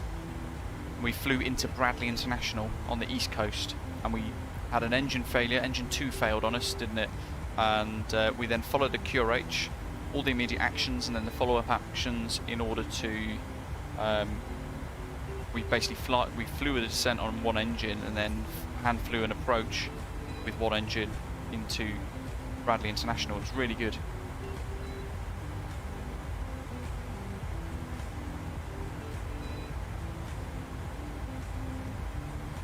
Yeah, the QRH is really handy. If we just go back to it, those of you sort of still wondering whether or not you want it, page 1, you can click it and it will go straight to the point. So engine fire, boom, click, there we go, straight to it, and that's page 124 of 402. And you can just follow all of the steps. all of the steps until you finish that card. And it could be anything. Smoke in the cockpit. And you work through it. Back to the front.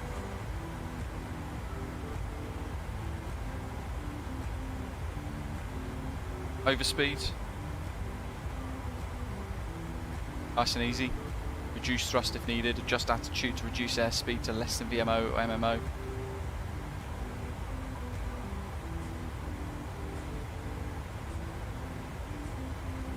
Configuration warnings. Altitude alerts. There's a whole load of stuff in here. Proximity switch electrics unit. Tail strike on takeoff. There we go. That's relevant to the 737-800. Do not pressurize the airplane due to structural damage. And that's a mandatory diversion by the looks of it. But look at that.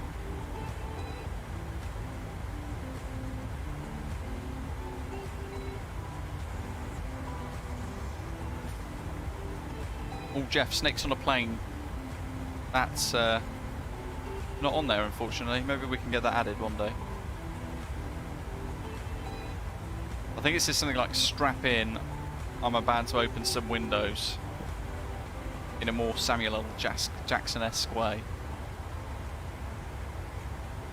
Pete says when I put CSI 2 in the FMS it adds another 2,500 miles. CS12, I'm not sure what you're adding there, Peter, to be honest. You just need to go departure arrivals, KSAT, ILS 31 left, CSI 2. That is it. If you're manually adding stuff, then that's where it's going to go really wrong. You should have FST, and then that's it. There should be nothing.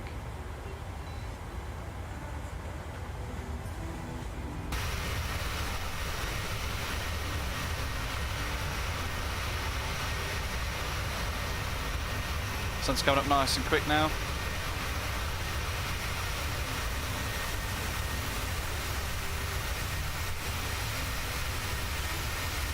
The old contrails, there's two sets of contrails behind us as well.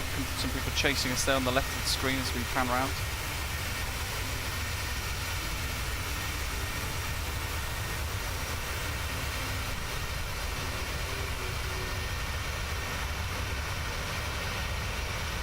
Shakil, hello, morning. Thought the departure looked great and then had a flight at work. Hope all is well. Very good, thank you. I hope you're good. Leonardo, the route is today LAX. Oh, rewatching it. Sorry. The route was Boston to somewhere, turn around, and then back to Bradley. Oh, look at that! That sun is incredible.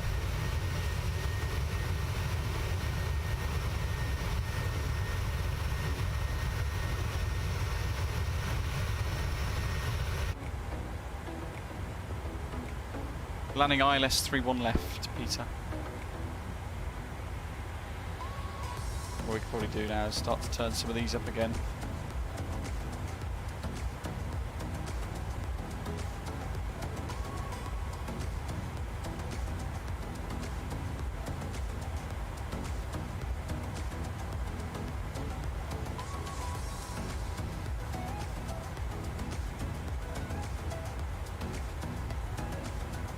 Interested to see what San Antonio is like, because I've heard a couple of people say the performance on that the airport there as well is quite heavy, so it'd be interesting to see how that compares.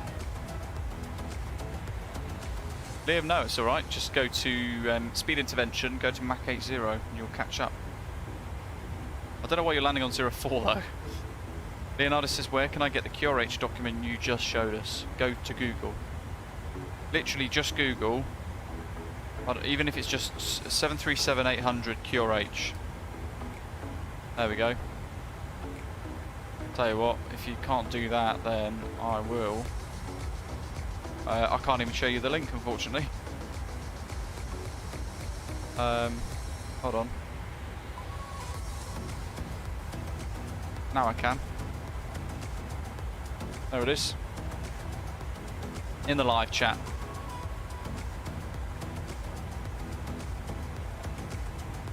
Just click that link and then you can download it and enjoy it for your own use. That's the exact one that I've just shown you guys. Flying right into the sunrise. Absolutely fantastic.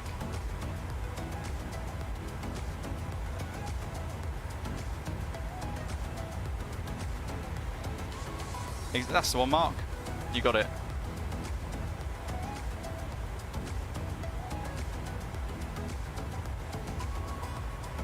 Fair enough, Liam. Yeah, no worries.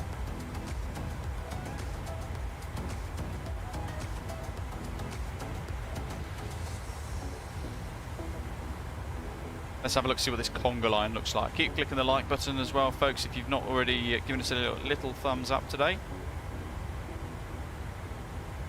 Balanta. So even Balanta's a bit weird. FST there, Fort Stockton, that's where our route allegedly stops. We've got a long old way to go down to San Antonio, which is around about here.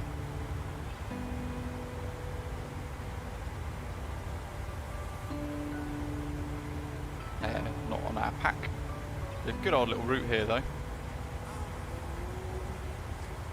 There's Jack. He's got Ian just behind, just in front of him. Osprey 2472. Vets as well. GVY 9960. Osprey 32. Beta. Osprey 131 Golf. Southwest 595. American 2308. Osprey 1867. Nighthawk there. Osprey 1927 as well. Who's that as well? Osprey 094, LAX to SAT as well. There we are.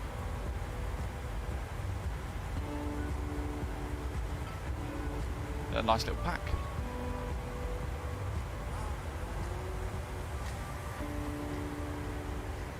And we are literally just about to tickle El Paso, the Mexican border. So, interestingly, through that window is America, and through that window is Mexico.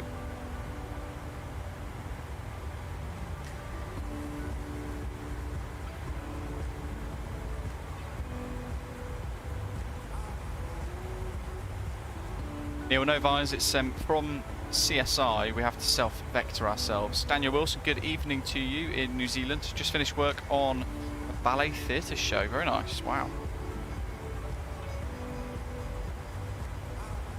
Mikhail's on is to the north inbound Denver.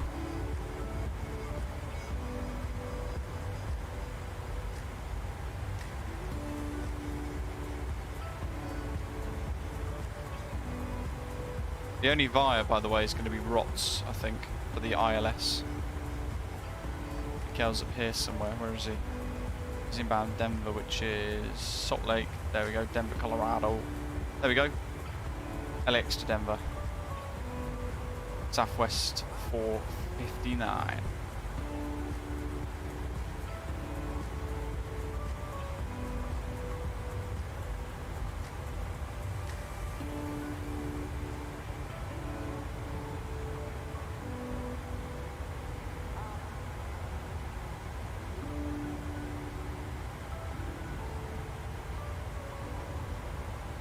And we can put it in now. We can go arrivals, ILS 31 left. We can put a transition over SAT, but we won't use it. We'll just self-vector. We can do CSI 2 via FST, and that's it. So that's what your screen will look like, those of you in the 737.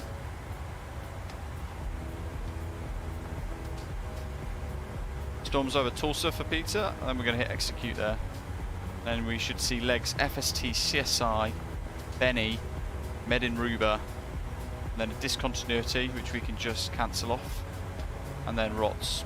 So hold at ROTS should we need it. We might be able to just delete that though. We'll be self-vectoring throughout this, and then we'll be on to approach from ROAC, runway 31 left, followed by the missed approach procedure, hold at AN. That's it.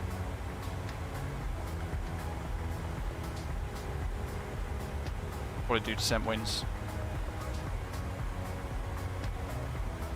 Mark says, what would you say are your 5 favourite payware airports? Ooh, good grief. Fly Tampa, Athens. Definitely one.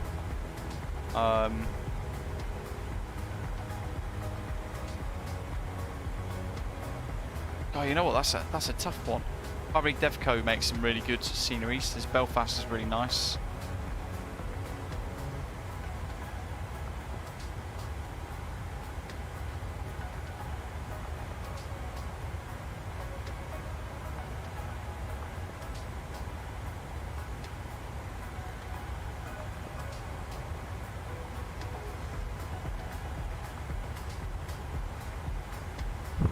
That's done.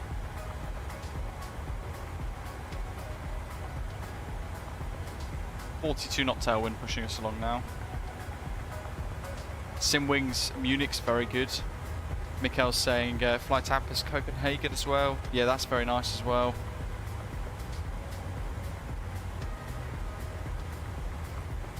Oh, you know what? It's a tough one, isn't it? Mykonos, yeah, 29 Palms Mykonos is great. Really difficult as well for an approach. Very, very tricky, very challenging.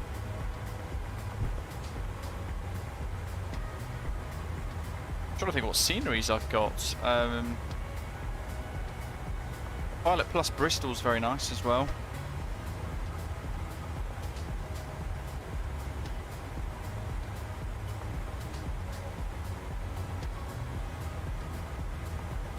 I find myself sort of favouring scenery around the Greek islands a lot, to be totally honest. Queenstown, that's good as well, any scene. Liam says, what's a Buffett alert again? In what situation?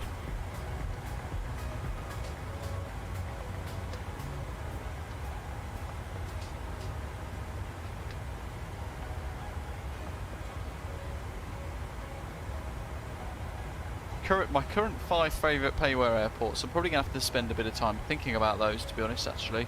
That's quite tough.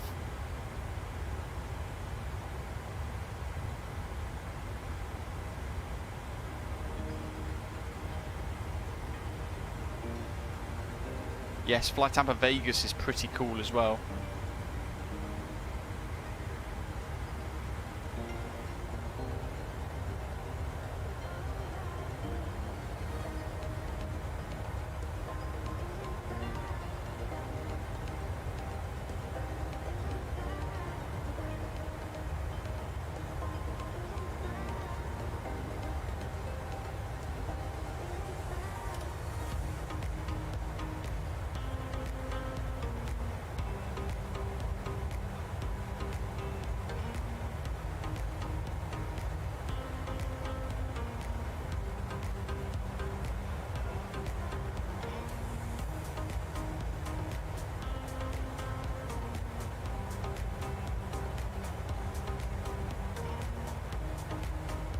Right, there you go. I found the answer.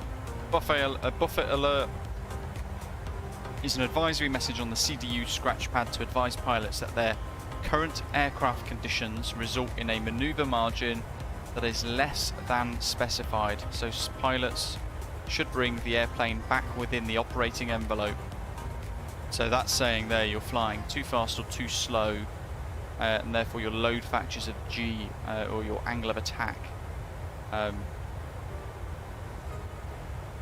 are not safe. iniBuilds Heathrow is very nice as well, actually. Yeah, good point. Trying to think ones that aren't so heavy on performance as well, though, as a bit of a balance.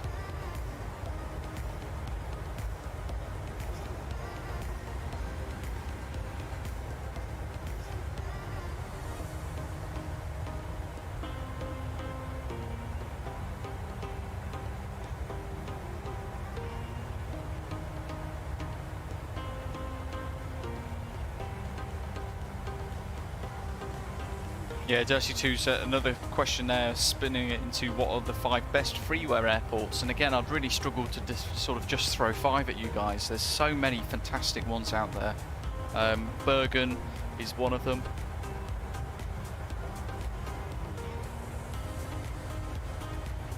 I'm trying to think of the other ones in my head, off the top of my head now.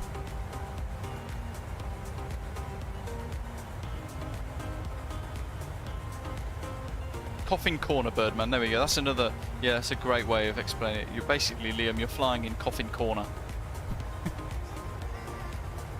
Term I've not heard for a little while, actually.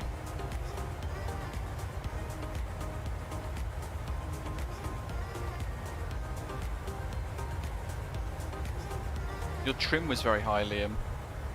It should be auto trimming for you. I'm not convinced you've got your aircraft set up correctly.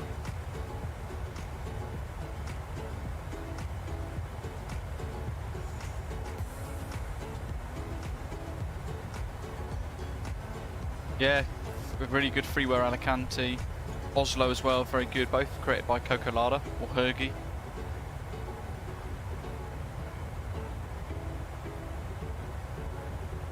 Yeah, some of the freeware Japanese airports are fantastic.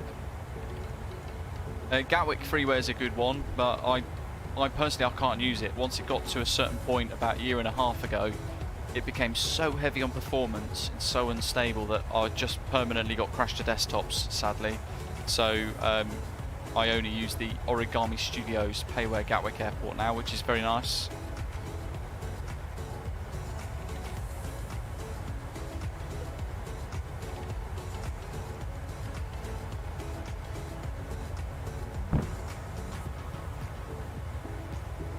Oh yeah, that's a point actually. Aerosoft Brussels, that's probably one of the best payware sceneries you can buy. Aerosoft Brussels, that's mega. We've not flown there for a little while actually, because we were absolutely smashing it in and out of Brussels for a little while, but that's really good. There's a nice freeware Stansted.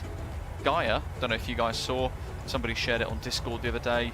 They said that the Gaia Stansted is a live development project, which is really good to hear. It's something we've all been waiting for. Hopefully we won't be waiting too long for that.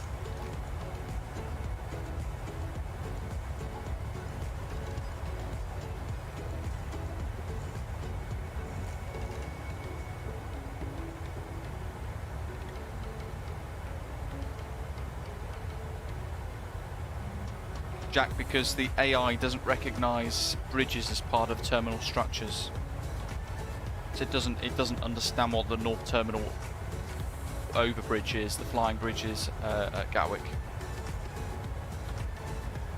So you need either the freeware or the payware scenery at Gatwick for that.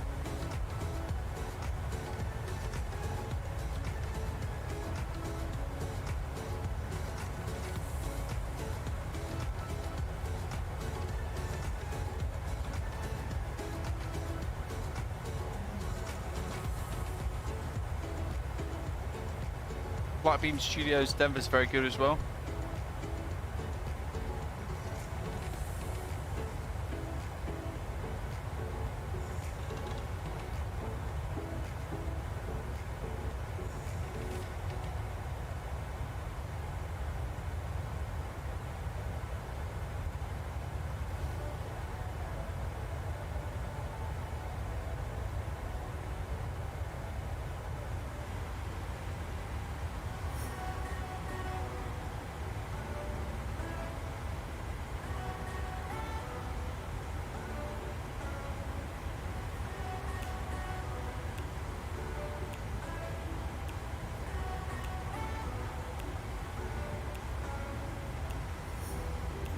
Turn that standby instrument back up in brightness again, I think.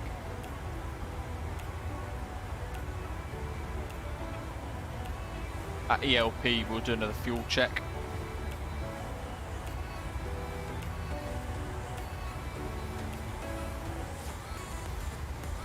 Just finding out what we should have estimated on fuel at ELP. At El Paso, 6 tons of fuel. 6.3 on the display.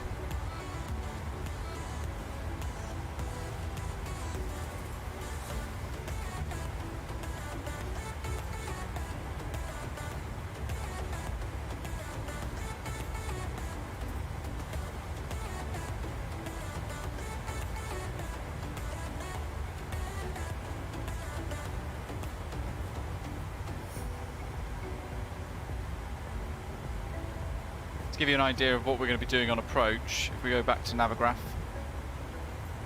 we're doing the center point 2 arrival into San Antonio, so we're going to be flying over Fort Stockton, FST 116.9, and then for 205 miles we're going to be heading 096 degrees to center points VOR 117.5 CSI.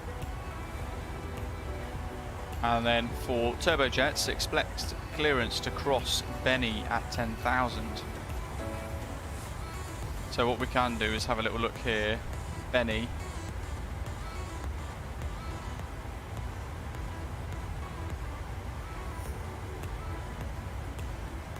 If you're a turbojet, you could change that.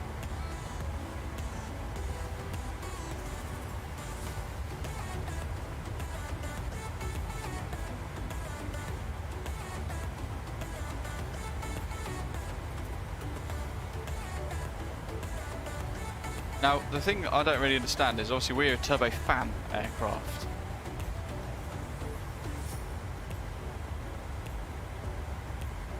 And I don't know if on the charts they still expect turbojets to count as turbofans on these charts. That's the one thing I'm currently scratching my head about. Benny Medin Ruba.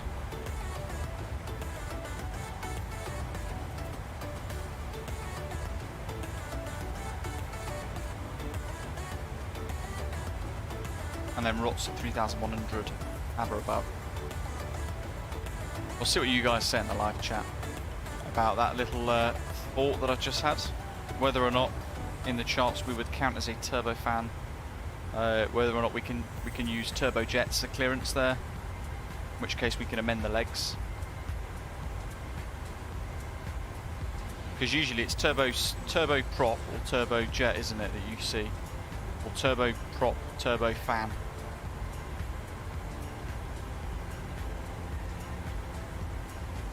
There we are. So Jeff's saying, so yeah, it seems that way, doesn't it? So we can just do, as we discussed here, Benny, and we can do 10,000 like that.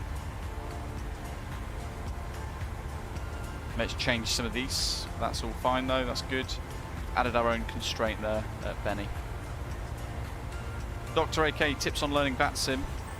Check out my tutorials. Get a pen and paper. Have a look at my top 10 tips video actually as well, to get you started.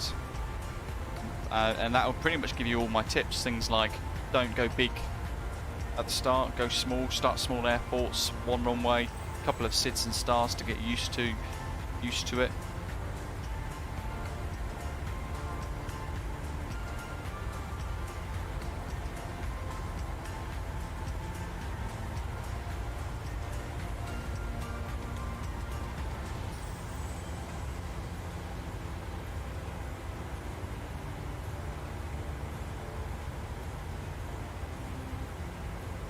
6.1 tons of fuel. I'm hoping we cross the LP without going below 6, otherwise it could be interesting.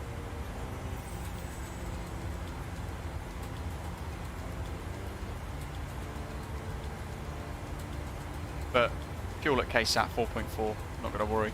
I was thinking about potentially step climbing up to 390 for a bit of a fuel saving. But I don't think we need to. Jack, yes, that's what Jeff just wrote a couple of comments above.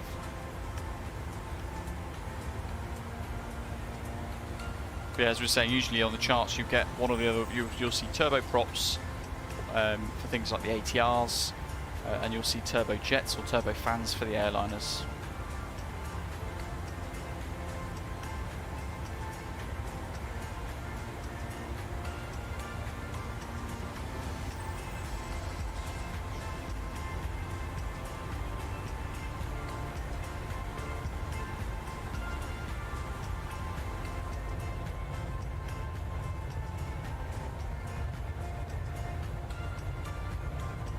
Madness. At LAX my GPU was at 100% and now it's at 47%.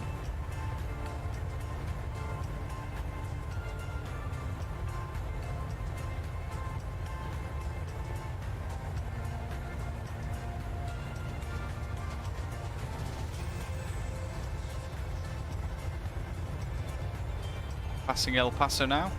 That, down below, is the city of Juarez in Mexico.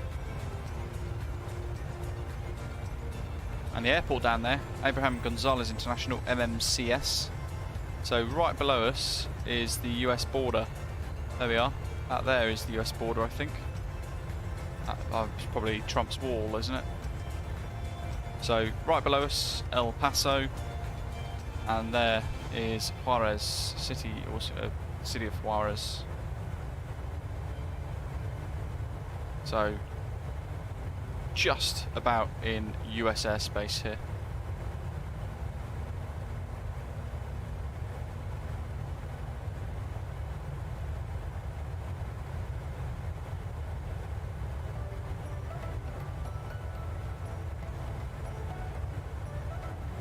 Yeah, massively more economical, Jack. High bypass ratio, especially the newer aircraft like the Dreamliners and things that have got these high bypass ratio engines. They're a lot more efficient because they allow more air to pass through without as much resistance.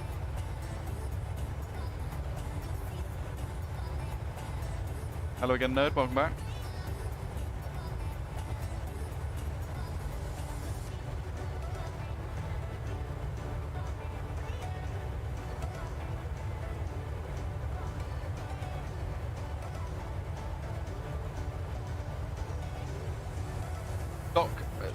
Dr. AK, all of that will come with practice. As you do more and more of them, and you kind of get used to doing them rather quickly, then you'll get confidence from that. So things like changing your stars mid-flight. The more you do it, the better you'll be at it. And I mean, the other thing is, if you're feeling like you are confident with flying the aircraft that you're using on VATSIM, and you're confident with the radio telephony, you could be really, really skilled at VATSIM and flying in the sim online, and quite confident with it, but you will still make mistakes. Automator's blasting out of Albuquerque to catch up.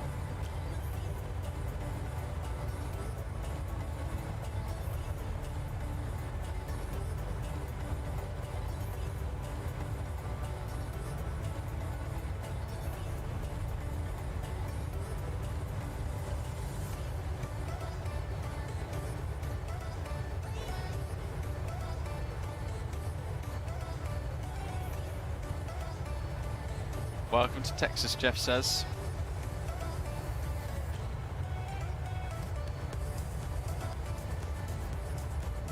Texas is massive, isn't it? It's a huge state. We're not too far from our Figmo waypoint, and then we'll be at FST VOR a little while after. Doctor says, alright, but as an example, let's say you make a mistake, you get directed somewhere and you don't really know what it means or where to go, what will happen. Yeah, then you could come a bit unstuck, I suppose. They might tell you to, fly direct to whatever waypoint. Even if it's not in your flight plan, you could just type it. You could just type it into the FMC. Make sure you select the correct one if there's a multiple set of options. Select the one in your part of the world. Usually the result at the top is the closest, as a bit of a tip. Yeah. Yeah, like Automator's saying, sometimes the controllers make mistakes, and that they then need to work to correct. Sometimes the pilots will make mistakes that the pilots need to correct, or pilots will make mistakes the controllers will then have to try and help fix. These things happen. Happens in real life as well, don't forget. I think if you know at least 80% of how your aircraft works, how to do a lot of stuff in the FMC and make sure your flight plans are accurate, that's part most of the battle done, really. Radio telephony as well, make sure you understand what all the different phrases mean, and then how to reply back, how to get your clearance.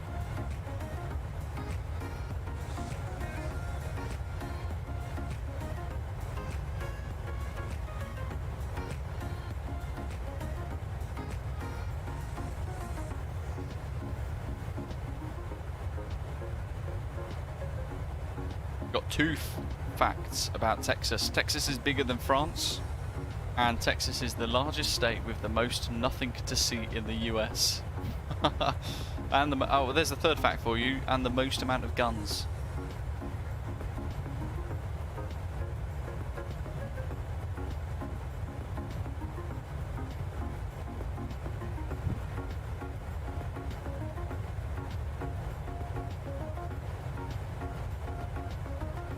Not sure what you're asking about, Francesco. CSL what? Awesome Pigeon, hello to you. Funny catching up a live stream. Great to have you on board with us. Hope you're enjoying it.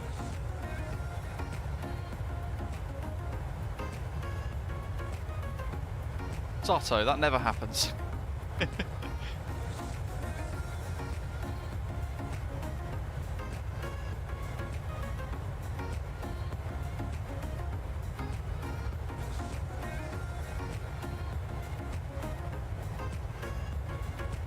Nerds, you should be able to get FSU IPC7. Just go to fsuipc.com and download it for free and install it. Job done.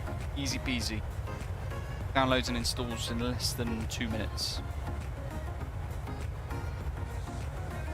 I'm surprised it's taken this long as well, Jack. Usually he's gone zooming past by the halfway point.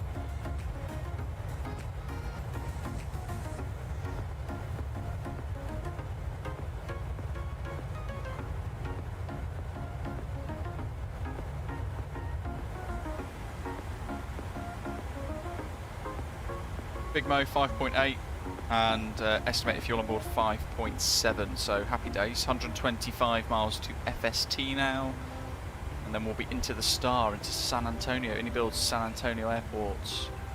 Very vast scenery down below, isn't there?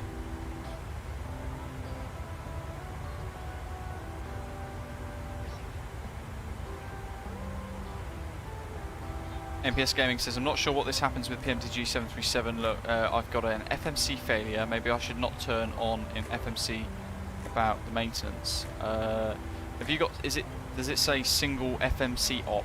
If that's the case, then you've missed an electrical step up here somewhere where you need to maybe make sure your bus gens are on here, Gen 1 and Gen 2 for the engines or something. If you go to battery power or standby power, then you'll only have one FMC in use.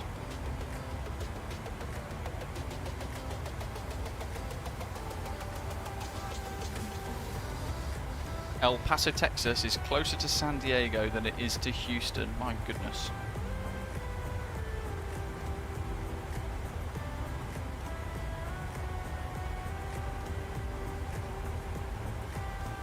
You definitely need to follow my checklist, MPS Gaming.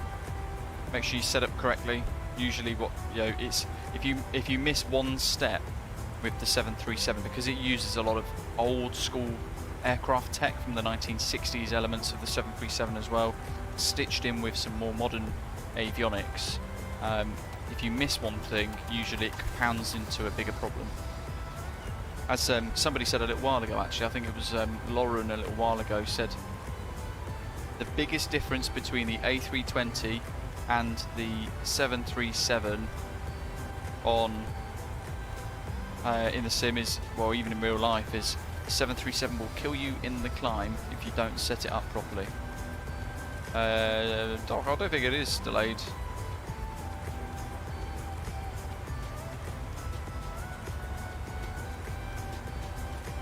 It's probably as delayed as everyone else's. So what, 5-10 seconds? The live chat's pretty instant usually on YouTube.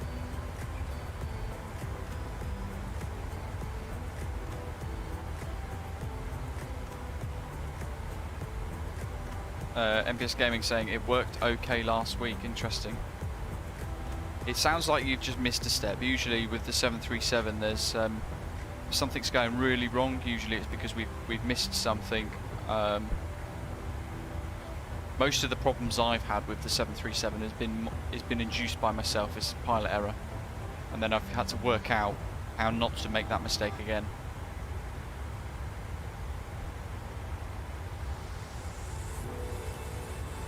Either that, or you've got something really clashing with your 737 files.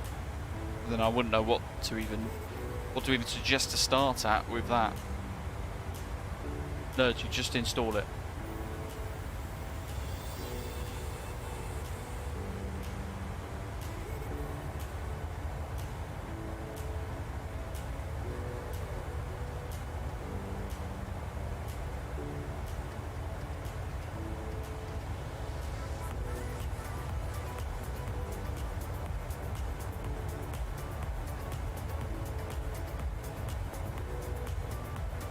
Liam, it depends on your cost index, but then as I mentioned as well earlier on, you need, if you want to fly at Mach 7.9 or Mach 8.0 for example, you need to press speed intervention and then set it.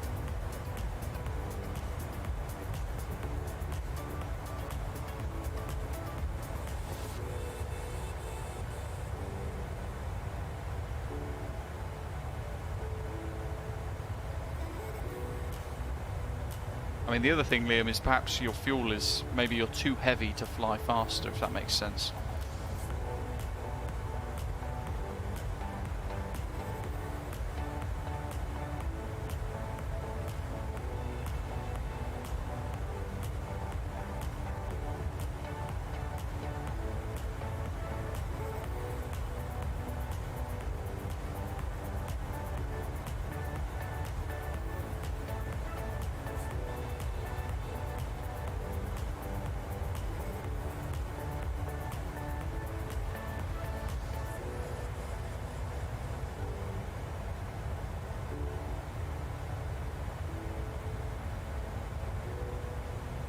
PNC, what squawk code are we using? 2000 at the moment. We don't have any ATC that's assigned us any, so.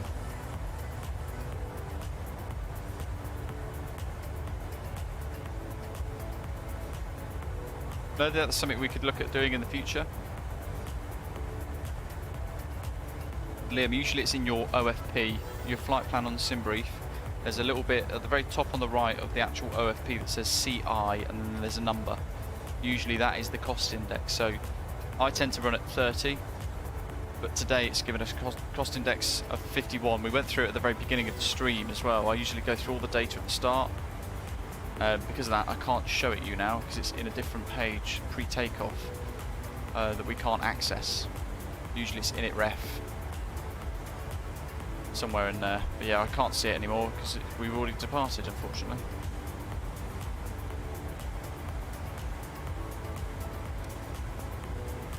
Top of descent in about 180 nautical miles. Still got a little way to go. Sun's right up now. Great views down below. It shows you how vast and how I don't know, how unpopulated Texas is, I guess.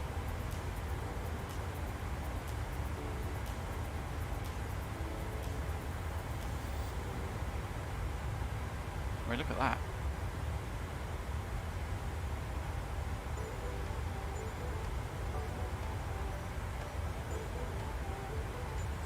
Dusty's on a bonkers cost index of 80. Wowzers.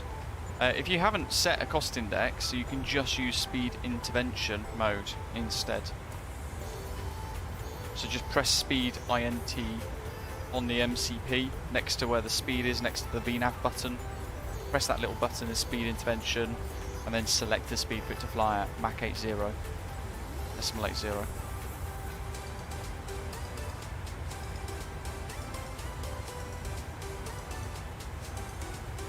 Again, with the 737, you've got to make sure it's all set up properly before you depart, otherwise you'll just have loads of issues.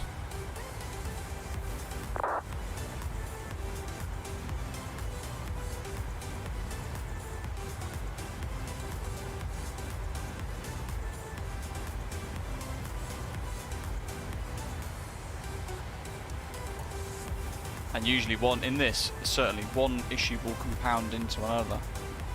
So you've got to be really careful setting up.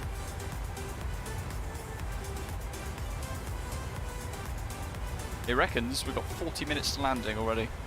This tailwind's been mega. It's really helped us along. Pretty much consistently been about 47, 48 knots all the way. And it must have shaved about 10 minutes or so off, 20 minutes or so off. Well, Liam, yeah, you definitely haven't set it up correctly then. You need to sort of follow the checklists properly. You need to make sure your auto throttle's on and everything else, but if things like that aren't working, then I need to, well, it's very difficult for me to work out where you've gone wrong. All I can suggest really is making sure you've downloaded my checklist and work through that. And I mean, the important thing with the checklist is PAX Auto, for example, you do not move on until you have ensured both PAX are on auto. Then you move to the isolation valve, you check that's open, then you make sure your FMC is set and you get your clearance. So you work through one at a time and you do not move on until the next, until that is complete. You work through one at a time. Otherwise you'll miss something, especially while you're learning the aeroplane. You'll miss something and then you'll just have loads of problems. You'll have loads and loads of problems.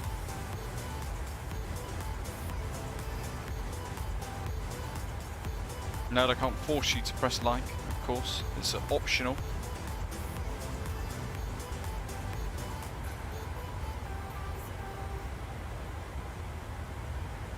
Bakazato's up here somewhere. Can't see him yet.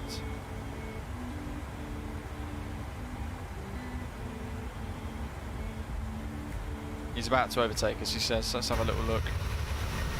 I assume he's below, or sorry, above.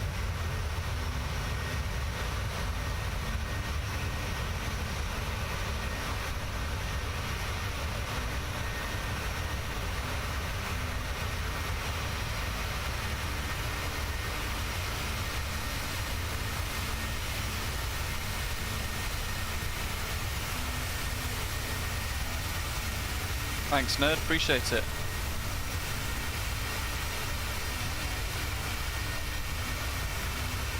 Oh, he's all the way back there, that's why.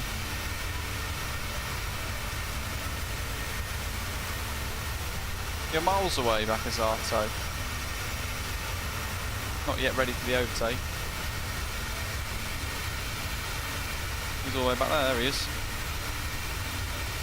He's getting close.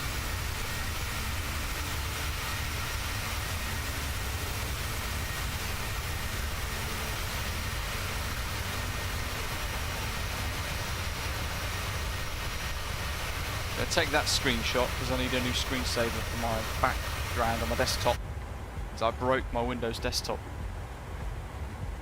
Liam, if you've taken off, you probably can't. You've got to go in here. Index, perf. There we go. Cost index. So init ref, index, perf, cost index. To me, it's 51. You could put 100 if you want, and it'll fly a lot quicker. It'll fly sort of up here somewhere, Mach 8081. But honestly, if you're still fiddling around with it, you're just wasting lots of time. All you need to do is press that button and then select Mach 80, and that's it, done. And then to cancel it, you just press it again. Keep it simple.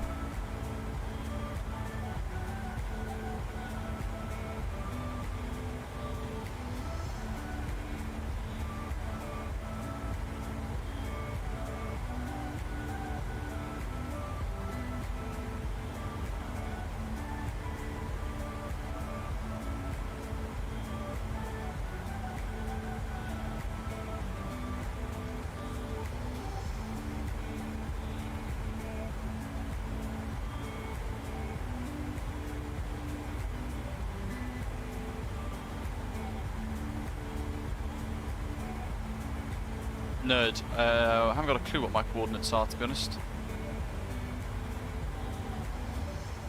We're over Texas. Around Fort Stockton. Got center points VOR 1175. That's in nav 2, which VOR 2 is active. We're still out of range for that, it's a long way away still. Got the Alamo NDB set, which we won't use, but it's there just in case, and San Antonio 1168 set as well. 1168's in nav 1. Again, that's out of range still. On Navigraph, spin that around so you can see the screens. If we look at ILS runway 31, we've got the ILS DIMI 110.9. So we can pre-tune that into both nav 1 and nav 2 to make sure we can fly the ILS properly. We check it's correct. 1109, 1109. The course for those both need to be set, so 308.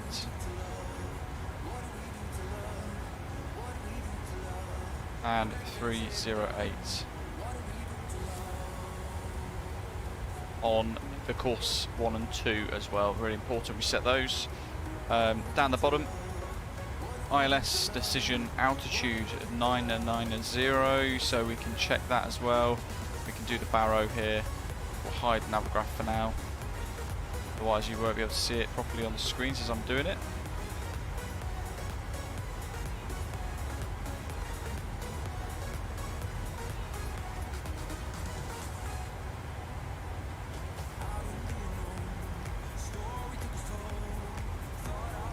Lots of scrolling with some of these minimums. It's important we try and set them correctly. 990. Missed approach wise, we fly runway heading and climb to 3,200 feet direct to the Alamo NDB and then hold there basically. Continue climb and hold to 3,200 feet. Nice and easy. We could do some fixed rings. So ROAC is 5.4 DME from the threshold. We want to be at 2,600 by then. So we can go fix, runway 31 left. So we do 6, we could do maybe 10. Happy days.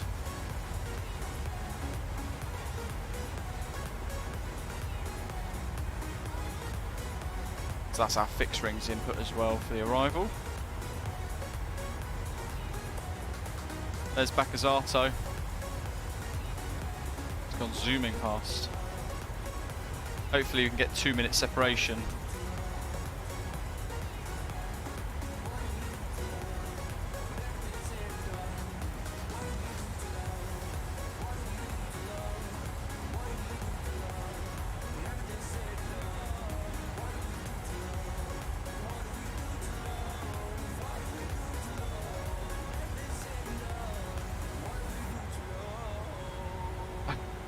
Liam, I have no idea why you would slew on VATSIM during a flight, because it's so unpredictably difficult to control slew, I find at least anyway.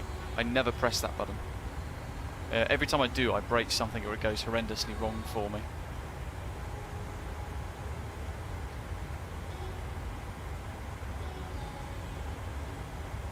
Crikey, cruising at Mach 8.4, holy moly.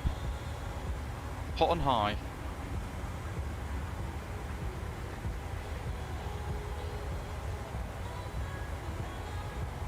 How long's the runway here at San Antonio? 31 left is 2,591 meters.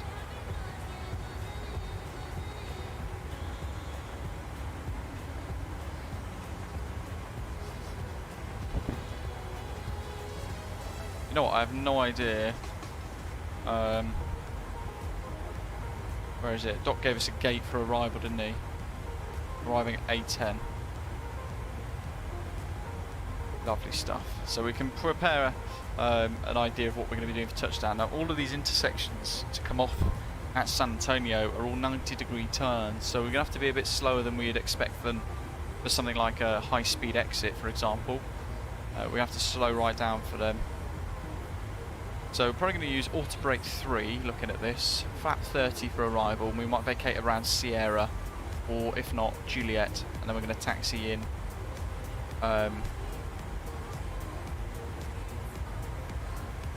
Taxiing on Golf.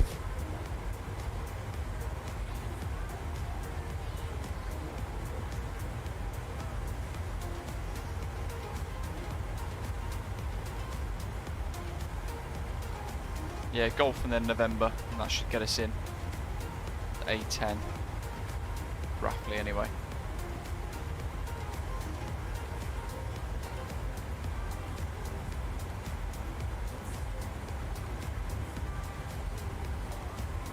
So when I'm planning for my descent, I always look at everything all the way through to parking up on stand, because what that then does is it gives me the opportunity to see exactly what I need to do for our arrival as well, and then I compare that against VAS Airplane Toolbox, setting up the arrival data too. Winds at the moment, headwind of 8 knots, 300 degrees at 8 knots at San Antonio. Barrow is 3012, we can tune that in ready. 3012 inches of mercury for the altimeter. Runway's dry. and we're going to do both reversers, auto brake 3, and that's going to give us 915 meters left of the runway. Planned landing weight of 59.1 tons, so 59.1. That's estimating a VREF of 141, flap 30. 141, add the 5. 146 knots for our approach speed. If we had really, really messy weather, then I would probably change that to add 10. So that's pretty much everything done now, look. VREF set for flap 30, barrow set, altimeter set, auto brake 3 set. The only thing left to do is our landing altitude, which is airport elevation 809 feet. So up here, we need to pop our landing elevation to 800 feet. Done. That is our top of descent checks all complete now. We've got 80 miles left to go. So just before we do start our descent, we'll reset the MCP altitude. We'll just double check the weather as well, make sure that it's all the same.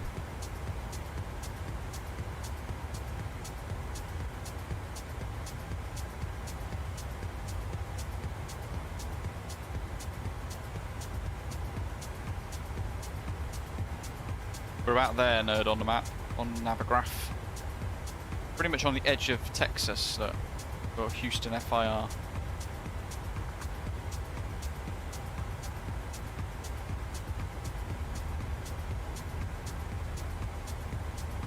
Jack's going to hand fly the descent again, good grief.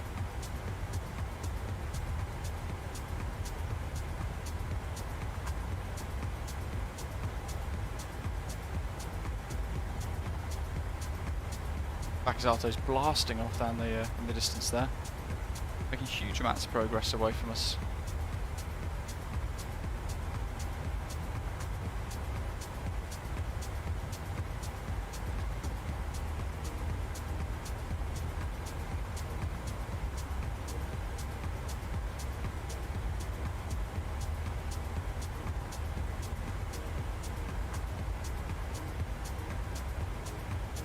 No, try not to. We are flying on VATSIM at the moment, and that's against the terms of use and stuff like that. It's not so much of a multiplayer type thing. We're trying to replicate real-world procedures, like 2 minutes of separation between each aircraft. We're flying the same route, all that sort of thing. Pre-designated routes, filed flight plans. Mark, yeah, it's, I suppose at least most certainly for the west coast, it's very early still for them.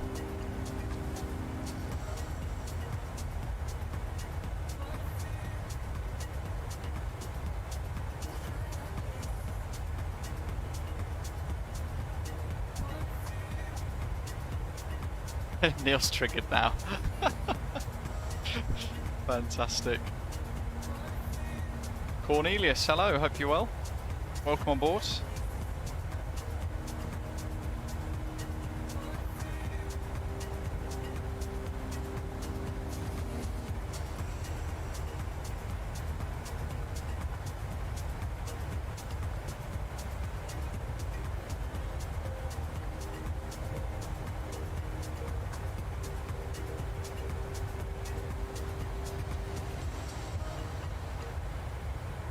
I think we have pretty much ticked off most of these descent checks. So destination weather obtained, arrival data set, landing altitude check, radios set, lock ILS frequency and course are set, wing and engine anti-ice as required, it's not required, and then we can kind of pause there. We've got warning recall check, MCP reset altitude,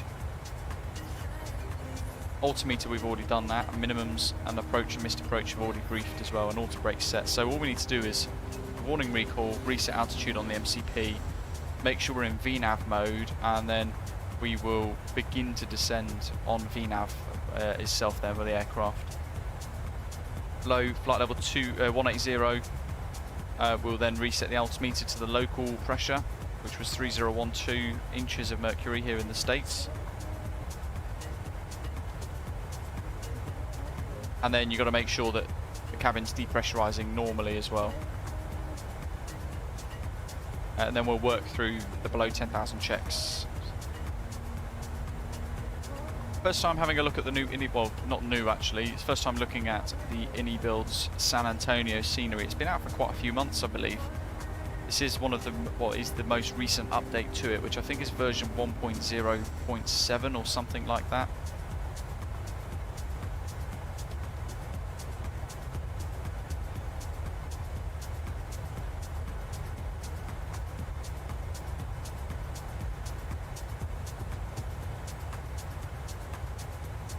Those two, yeah, that's fair enough.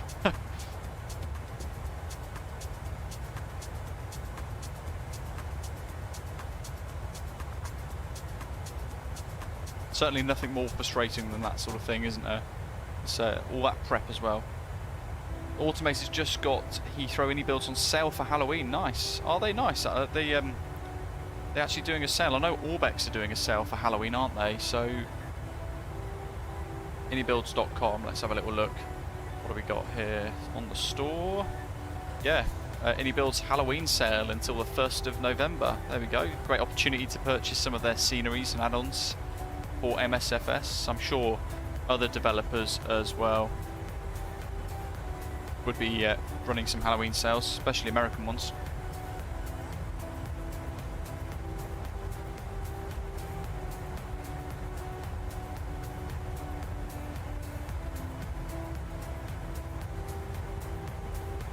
Nerd, you may have left it a little bit too late to join us, to be fair. We're about to begin our descent into San Antonio now, so we're all going to be heading down to land.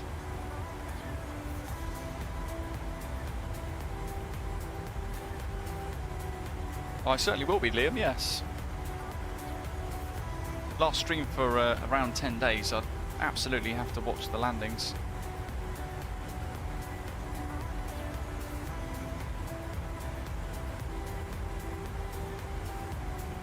Top descent at about 30 miles now. So we can see that here as well. There we go, 28 nautical miles for top of descent. We want to head down to 10,000 at Bainey. So most certainly we can set our MCP panel here, reset altitude, that bit of the checklist, to 10,000 for now. And we can do a master warning recall. Yeah, it's a good suggestion from Doc. Dust 2 had a controller respond almost immediately and kicked him off for me. That's really good. Wow. Yeah, if it's a mistake, I've done it a few times as well. I've accidentally spawned upon somebody. You have to move. If you're not there first, you've got to move to a different stand. Not necessarily a rule, but it's just good courtesy, isn't it?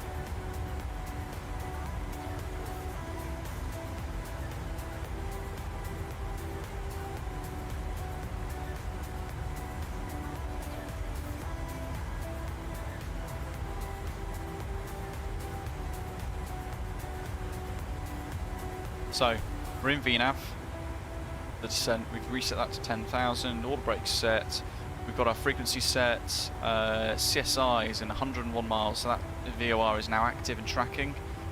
San Antonio VOR is not yet active, it's still out of range, and we've got the NDB for Alamo set as well, as 368 as a backup just in case. It'll be useful for the missed approach as well, that's why we've got that tuned. If we do declare a missed approach, we're holding at Alamo. Mark is, you know, I'll forget a couple of times and then it will be a bit of a kick in my head to make sure I remember as well. So after a few mistakes of forgetting to reset that heading bug, I make sure I've got it set every time now.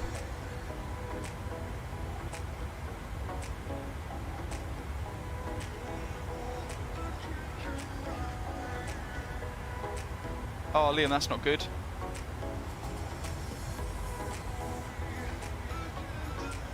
Well, automated, that's just immaturity, isn't it?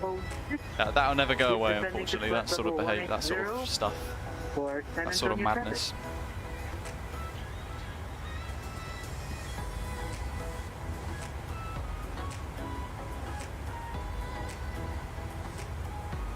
Not long to go now, folks.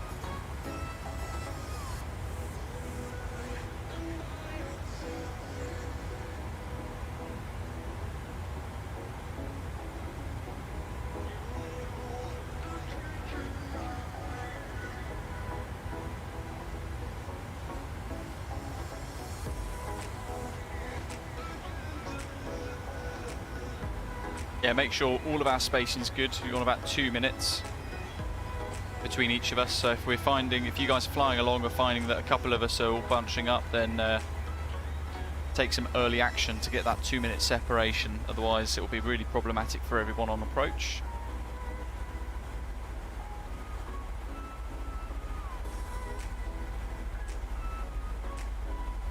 Just the one flight, unfortunately, Mark. Yeah, long flight, about 3 or so hours. Liam, mostly goes to myself. I think it's 75%, I believe. I can't remember off the top of my head now, though. Yeah, YouTube, of course, take a cut out of most things. That's why super chats, for example, I try and get people to steer away from that because YouTube take a significant cut. I think they take 40% off me for that, for super chats. It's insane. But certainly less than the cut on Twitch. Twitch just absolutely rinse content creators. I think everything's 50%, which is just madness.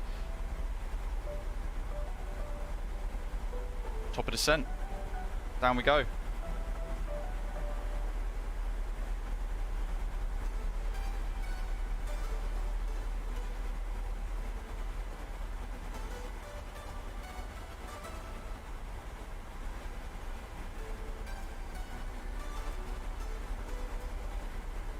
It does look like absolute madness, Zato, yeah. I've just had a look on Volanta and it looks like chaos. Some of the spacing looks pretty difficult. I mean, you could always simulate, those of you, if you're finding yourselves bunched up, you could always simulate 3-1 right being open.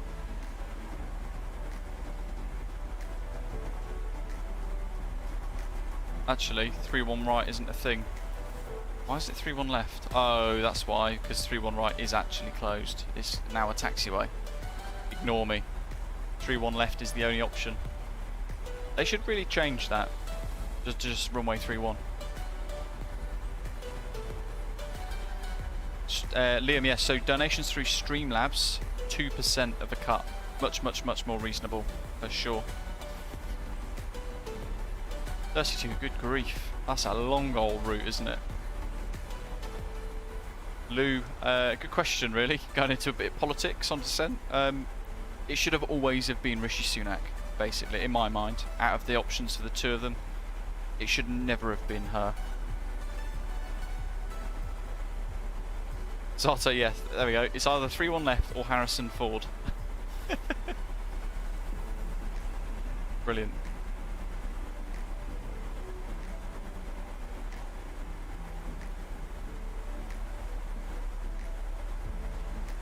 Not often we fly into Texas. We've done quite a few of the US states.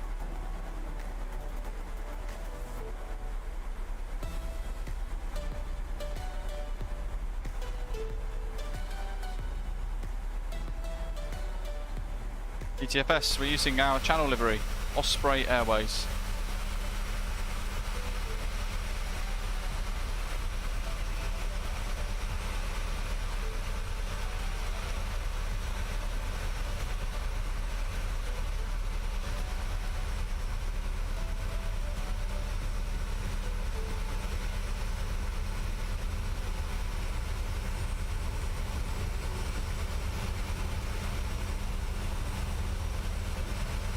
I do wish this was a real airline.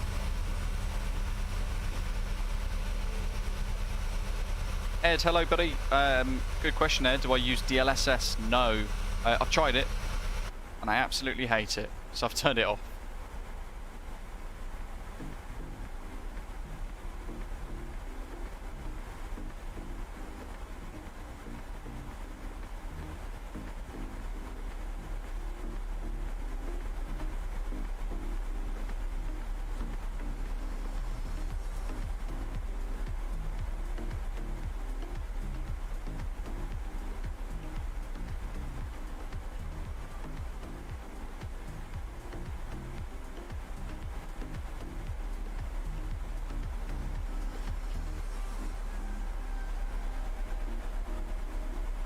Ooh, yeah, Zato, that'd be great.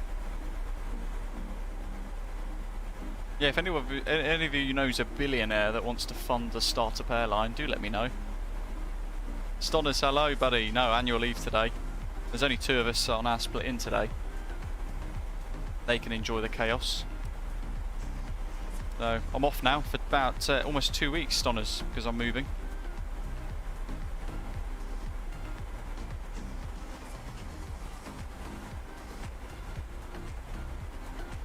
Miles to CSI, then we'll be into the latter part of the star. So yeah, 119, 1109, 1109, course of 308 on both the sets, heading still on 104.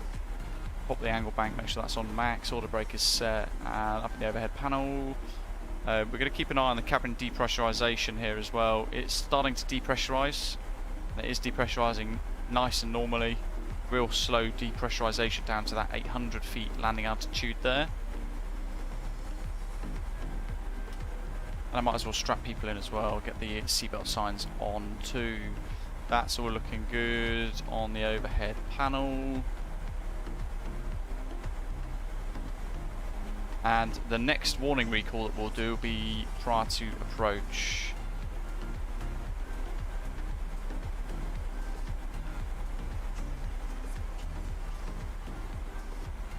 In San Antonio traffic, American 2306. Discontinuing their descent to flight level 3. Dirty just says he never thought he'd enjoy the 737 so much. It's not quite the Just Flight 146, but rapidly becoming his second favourite aircraft. For me, it's the other way around.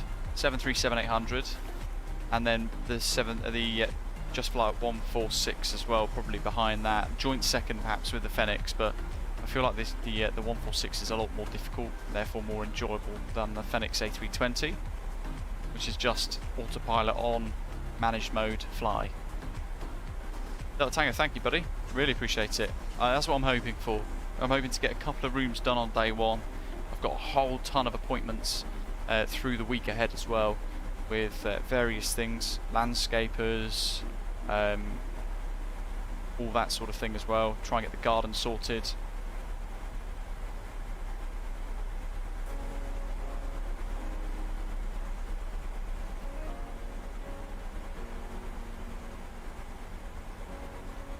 Of all time in real life, Zato, the 757-200 with the RB211 turbofans for me. First aircraft I ever operated on as crew when I was working at Thompson Airways, but it was also the first airline or aircraft that I remember flying on as well as a kid on the back in the days of Britannia Airways going on holiday. Oh, 18,000 transition in the US. That's going to go orange.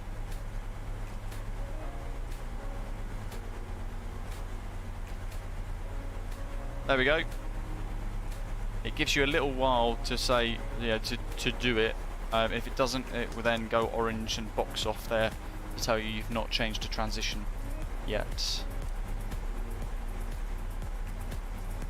We'll get to CSI and then we'll fly in. It's now warning us on the FMS that drag is required.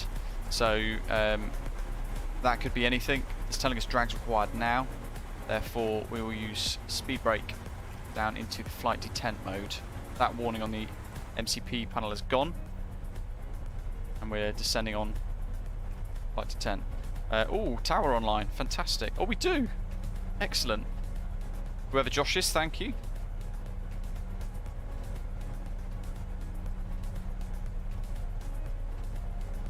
So I might as well pre-tune that 119.0 as well.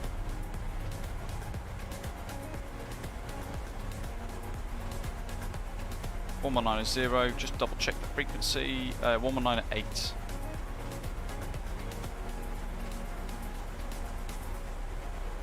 There we are. So many dials and things. It's a fabulous aeroplane. Clipper, thank you very much. Really appreciate that. Your channel has helped so much in learning the 737. I wouldn't enjoy Microsoft Flight Simulator so much if it wasn't for you and your tutorials. That's really nice to hear, and I'm glad you found them all really useful. And the aim is of all those tutorials. You know, I don't profess to be a professional. I certainly don't know everything about these aeroplanes, but what I try to do in the tutorials, as you guys know, is learn the basics and then share the basics with all of you, so that you can start to learn it comfortably as well. without overcomplicating everything and without throwing too much jargon in as well, because it can become quite overwhelming otherwise. Aviationist Boss is saying his favourite aircraft, he says he knows it's old, but the 727 in the Lufthansa livery, very nice. Yeah, old school. Don't forget your beloved CLJ, says Delta Tango, absolutely, yeah, good shout. Great aeroplane. The Aerosoft CLJ descending now into San Antonio. Oh yeah, that's a point. Jack, I think it was, or was it Liam who was using runway 4? Can't use it now. We've got controller online. Arrivals expect visual approach runway 31 left. Oh right. Well, if that's the case, we're going to have to hand fly a visual approach. That'll be awesome fun. No ILS in that case. We'll have to fly base leg, turn onto final, turn the autopilot off and hand fly it in the whole way, visually. That'll be exciting.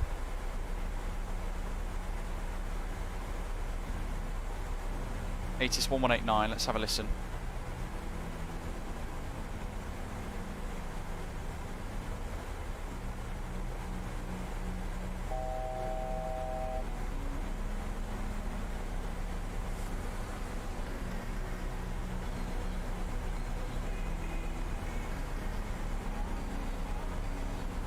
No voice ATIS, no worries.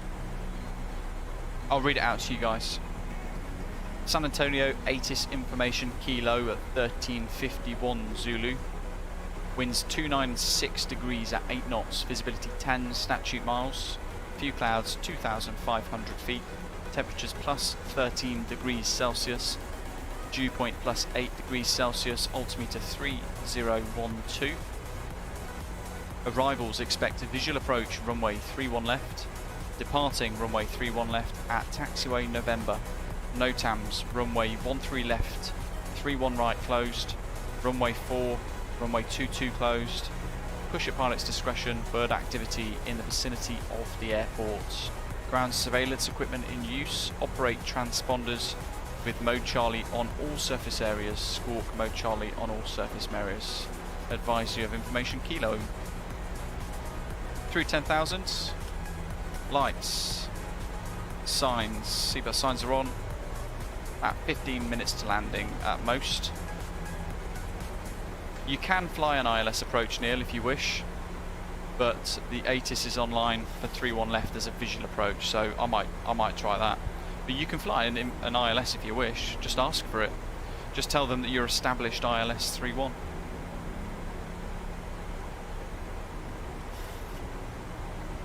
I think this will be my first fully hand-flown visual approach in the 737, if I'm not mistaken.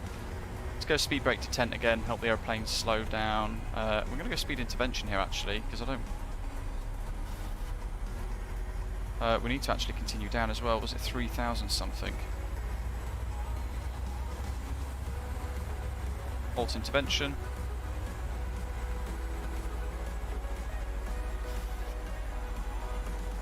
We'll go for 2.6. 2.6.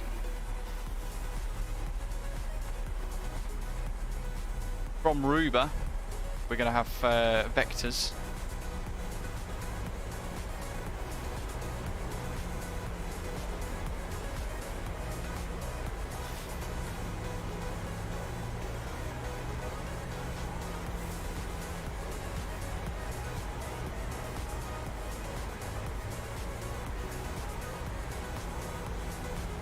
When San Antonio International is landing runway 13, all aircraft max 250 knots. Well, that's not necessarily relevant to us in this instance.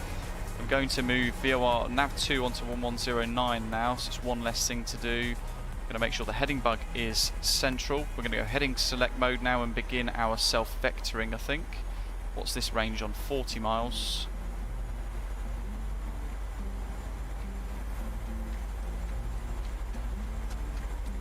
And we're going to head right. 145 degrees.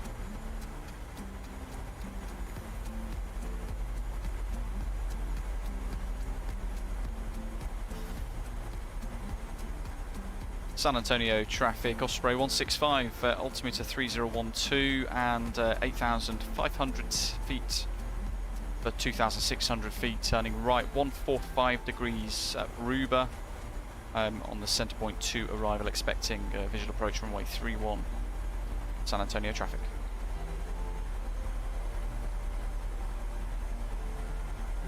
Clipper says, I can only imagine how incredible the PMDG 777 and 747 are going to be. Yeah, completely share your thoughts there. Really excited for those. Do we know if it's a 747-8 or 747-400 that they're working on?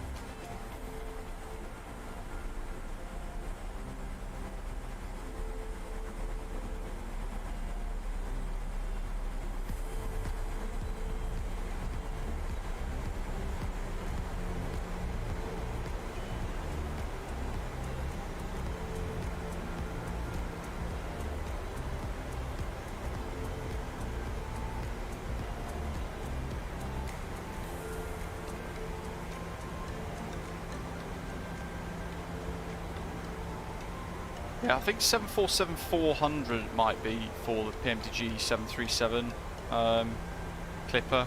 I feel like it's going to be the 747-400. There's San Antonio, folks, just in the distance there. Airport terminal buildings glimmering away in the sun. As Doc's saying, in the US, visual approach means you can land with whatever way you want as long as you're visual with the runway. And when you do confirm your visual, you might even get clearance to land number 2 or something like that, in which case you maintain visual with the aircraft in front and you decide if it's safe for you to land or not. Delta Tango says, I wish I had Doc on board on personal flights. Great support as always.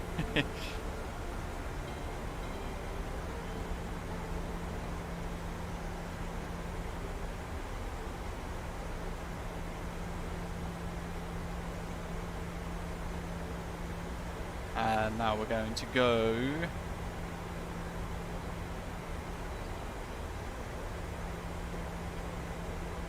on to 8 degrees.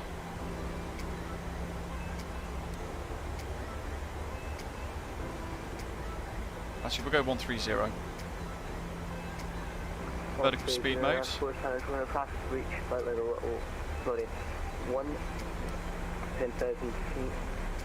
Self-section at Romeo Echo Uniform Bravo Echo for runway 31 and approximately 10 nautical miles. Set 3-1 for ROTS.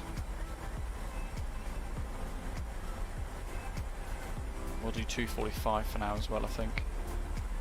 Speed brake is retracted, 800 foot per minute. Let that speed come up. We want to be about 3,100 at ROTS. Yeah, tower's online, folks, don't forget.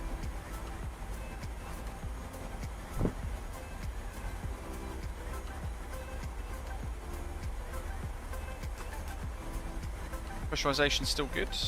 Depressurizing really nicely again, and that is all set as required as well. Quite happy with those. At this point, I'm going to arm the speed brake. Why not?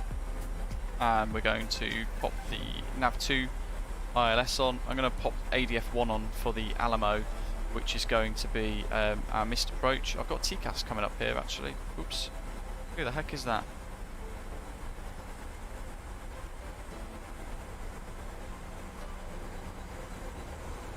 Absolutely no idea. Oh, Southwest 725, who's just airborne. He's airborne off to Fort Lauderdale, very nice. So he's a little bit of an overfly there. I've got that aircraft there on TCAS, so we're number 2 to him.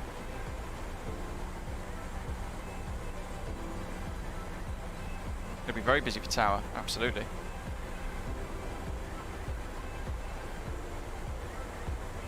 looking Traffic Osprey 197, on the left over here. on the center point 2, arrival for dispatch transition. Where's he? A southwest flight. Can't see him now. He's up here somewhere. I don't know. Very exciting anyway. Downtown ahead. Very nice indeed. Yeah. Downtown San Antonio. iniBuilds are working on a scenery pack for this, so we can expect really nice scenery here in the future. And that's default, isn't it? That's default scenery, folks. Look at that. Absolutely spectacular.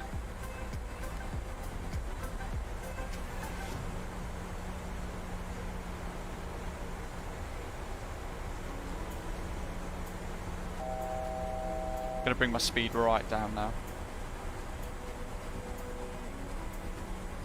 We'll do 205. 125 degrees. Bakazato is on the left here. He's on final now. I guess I've got a fairly average scenery, to be honest.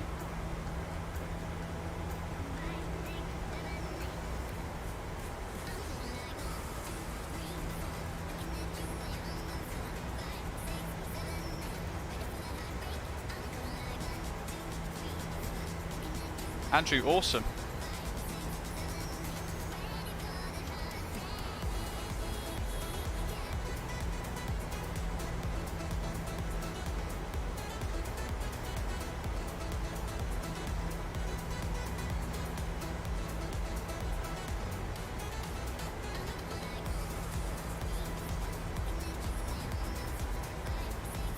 One 109.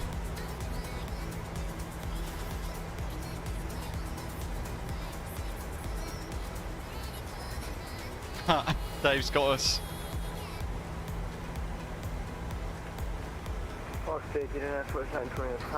We got a great view though, didn't we? That's all hold at 3,100s.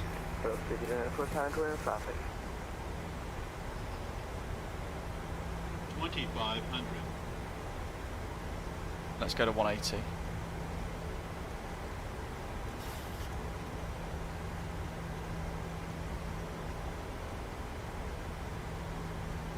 Laps 5.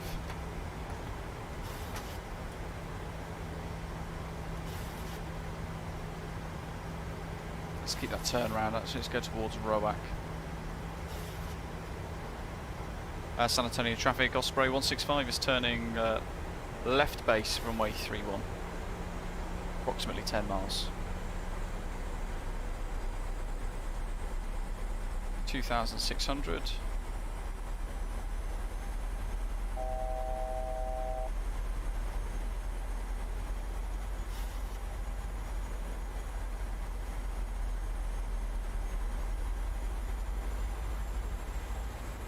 Let's target that actually, 006 degrees. And change the tower. 4198. Oops. There's downtown. There's the airport up in the distance. Let's do 020 actually. We'll bring ourselves in a bit closer first. Let's see. Little adjustments here and there just to try and neaten the actual flight, the final approach up. And make sure my rudder pedals, my feet are on the rudder pedals nicely as well. We can go, speed's good for flat 10 actually as well. Let's go flat 10.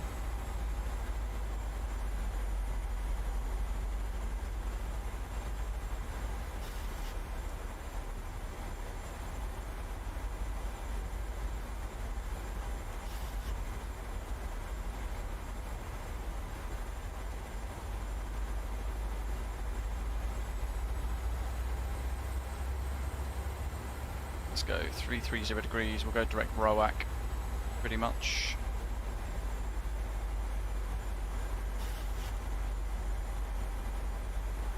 There's the runway. Roac's at 5 miles.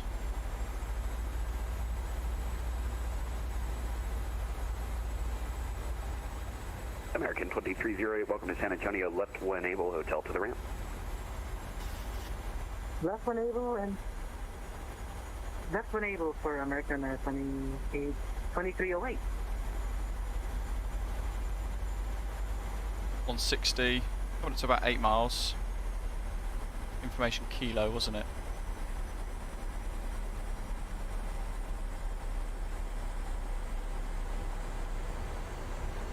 San Antonio Tower, good morning. Osprey 165, Boeing 737-800 with kilo on board, around 9 miles visual, final, runway 31 left. Osprey 165 San Antonio Tower, good morning, runway 31 left, clear to land, wind 300 at 8. Clear land, runway 31 left, good morning Osprey 165. Yeah, Liam's up here somewhere. Weird little overcorrection on my mouse there. 160 till 4 roughly. Where's my init ref page? 141, so speed's going to be good for that.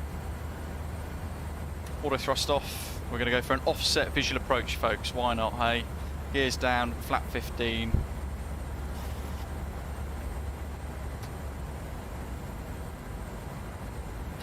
Autopilot off. Let's clear the horn. 146. That's set. There's my speed bug. Flap 30. Looking at the runway, just on the left of the screen near the pillar.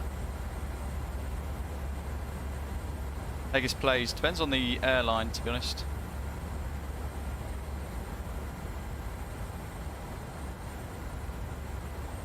We've got a 28 knot crosswind apparently.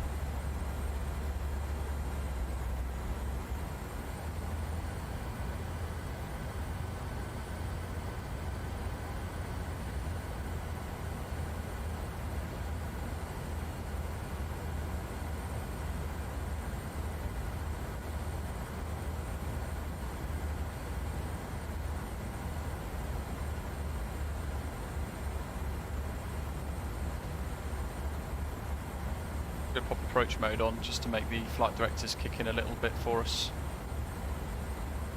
That wind's now swept more to a headwind, so little corrections here and there.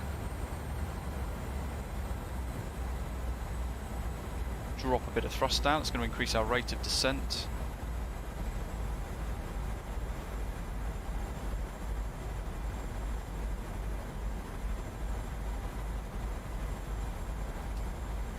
Recycle the flight directors now as well. That's going to get rid of the flight director.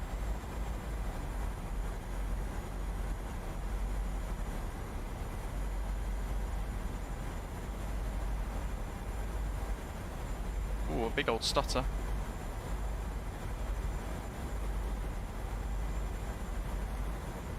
Fine, they're off. Not worried about where the glide slope is because we're flying a visual approach, so all I'm doing at the minute is looking at where that threshold of the runway is. I'm trying to draw a glide slope all the way up. Pegasus plays, no replay today sadly. We've got a lot of speeds. 1,000. Just lost about 10-15 knots of headwind all of a sudden there, so that's also then come off our indicated airspeed. Having to make lots of corrections here to fly the aeroplane. Very changeable, very variable gusty wind actually at the moment, interestingly enough. It's keeping us on our toes, so speed's very variable. Trying to hold an average of about 145 knots. Lots of stutters here on final. I did hear that performance is a bit hit and miss here at San Antonio. 500. Looks great though, what an approach though. Really nice scenic approach. 400. You know what I forgot as well? 300. Approaching minimum. Of all the times to notice. Speed's good, height's good, a little bit high, Minimum. but we can just about get away with this. We certainly will be in the touchdown zone 100. for a visual approach. 50. 30. 20. Okay, let's hold the flare there. Hold it. Touchdown. Reverse. Green. And we're decelerating. Interestingly, LRM didn't pop up, and that's because it didn't track the flight. How strange. That's interesting. I'll have to work out why that's done that and not worked. So we'll have to look at Volanta to see what our touchdown rating was in a second. Okay, it's Sierra. That's what we were planning for as well. Happy days.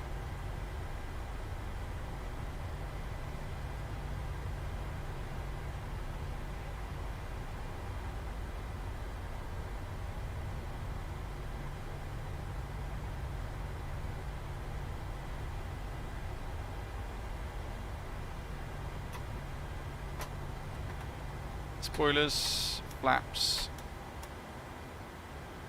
runway turn off lights, landing lights off. Let's get the APU. Osprey for San Antonio Tower, good morning. Requesting, sorry, on final approach for runway 31 left. Osprey 0904 San Antonio Tower, good morning. Runway 31 left, clear to land, wind 300 at 8. 31 left, clear to land, Osprey 0904.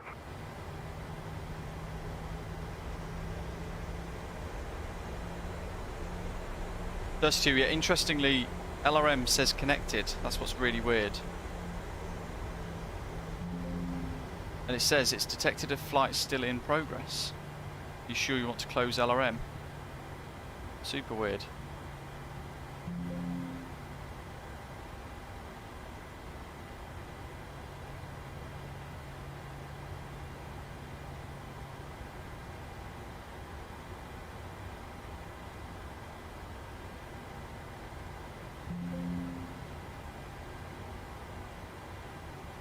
But interestingly, it still thinks we're airborne, I think. Probably why. Oh well.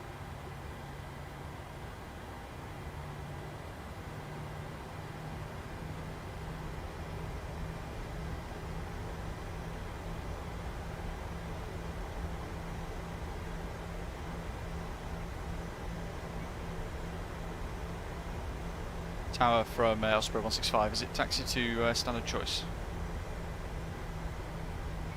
Osprey 165 San Antonio Tower, apologies. Welcome to San Antonio. Yes, you can just taxi to the ramp and pick your gate. Awesome, thanks for the ATC, Osprey 165. Thanks for giving me something to do. Ian says there's an FSU IPC7 update, I think, and yeah, and interestingly, that is the one that we've got. We've actually got that the latest FSU IPC update. It was released on the 28th, so yesterday. Clearly, there might be a problem with that then, perhaps. Very weird. First time it's not actually recorded though.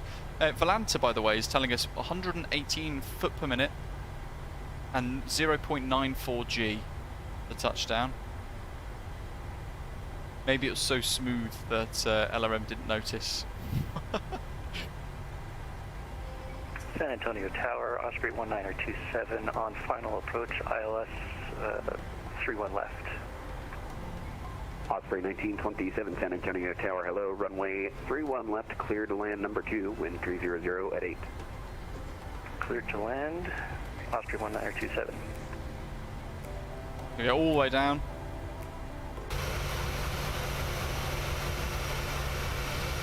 Crikey, yeah, performance is shocking here. Osprey 131 Golf, that is not smooth. Roger, Osprey 131 Golf, with the tower, I was a little bit stuck there with something going on with hold. Osprey 131 Golf, San Antonio Tower, roger. If you can slow to the max to extend practical, you are catching up to 1927. Yeah, Oliver, unfortunately, We'll slow down to the 140. not sure. You have to follow them on Discord, I think. Here's Liam with the touchdown.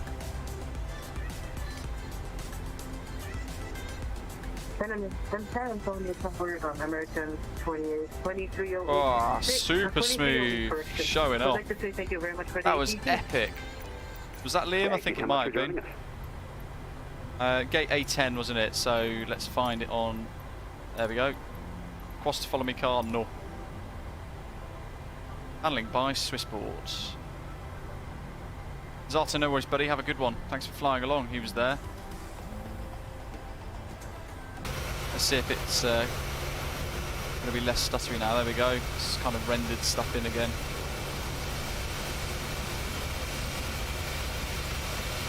Osprey 0904, welcome to San Antonio. Left turn on Golf there, Golf to the ramp. Hercules down there as well, the National Guard. Golf, go to ramp for Osprey Some nice statics.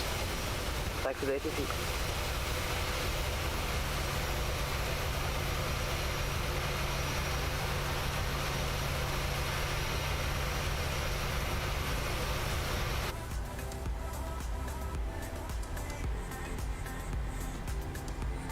Great landing, wasn't it, Delta Tango?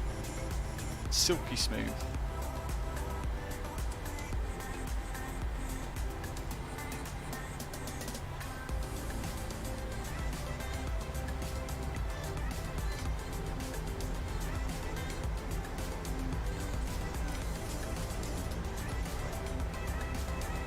Trophy is off. APU's now on bleed for the packs, and we're going to turn on to Golf.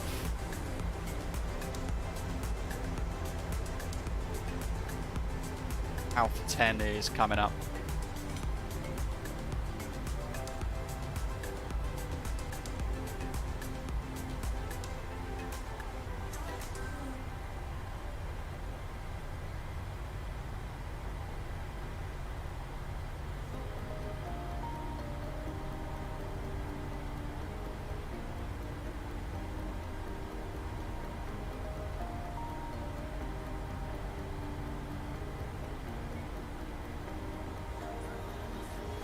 One of these. That's got to be that one. It's got a marshal out on it. Oh my good grief. Tower Osprey 131 Where my Golf. frame's gone. Probably left 3-1 right, 10 miles to go. Yes, 10. Lovely jubbly. Osprey 131 Golf. Marshal's ready. That's the ILS for 3-1 left. 73-1 left. Osprey 131 Golf San Antonio, roger. Runway 31 left, clear to land number 2, following the company traffic on a 5-mile final, wind 300 at 8. I reckon we can park up in that time. 131 His hands are up on the marshaller. Let's follow his instructions as we turn in. Osprey 04, San Antonio Tower, what gate will it be? Osprey 0904, you can pick your gate. Any gate for my choice, Osprey 04. Yeah, performance is pretty bad actually here. Interesting.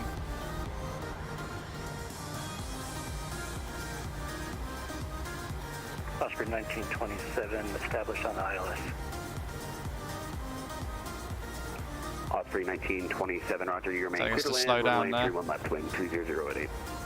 Clear There we land, are. runway 31 left, Osprey 1927.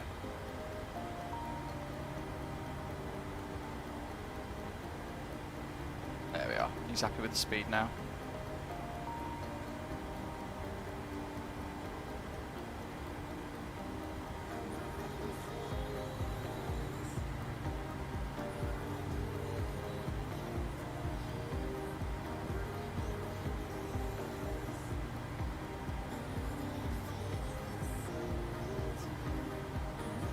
Osprey 131 call, runway 31 left, clear to land number 2.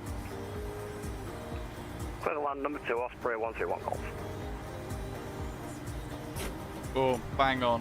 I'll have that. Engines off. Let's see what he does. Sometimes if you do a good parking, they go absolutely wild. Oh, just a bow. Rubbish. Anti-collision lights can go off. Oh. Damn it.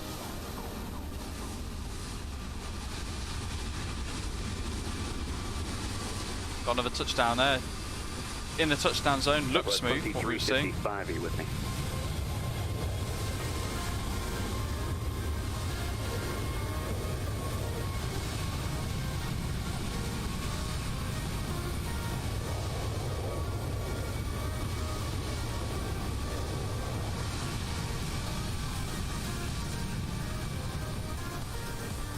Really nice scenery though, look at that. Osprey 1927, welcome to San Antonio, left turn golf to the Look right. at that, really cool. Lots of statics. It's great flying over downwind as well. I know it's something, over downtown San Antonio, it's something that you would ordinarily do, but It's quite, Attention all aircraft, attention all stations. Information Lima is now current at San Antonio, wind 320 at 11. so it's quite nice. There we are on stands. 3014. So we can begin the deboarding process.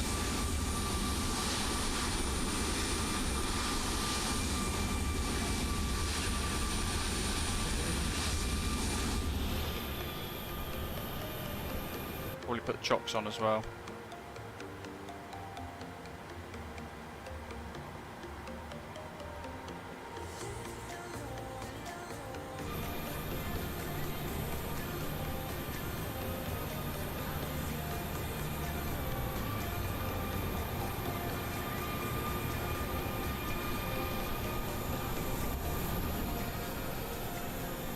Good afternoon, San Antonio Tower, Southwest 595. Hustle and bustle of activity there. Southwest 595 San Right, Antonio let's Tower. Hello. watch some I touchdowns. got one There's ahead of the you that has touchdown not yet zone. checked in with me, but you can continue on 31 left. Continue 31 left. Don't forget, folks, you got to tune to tower. Southwest 2355 San Antonio Tower. You with me?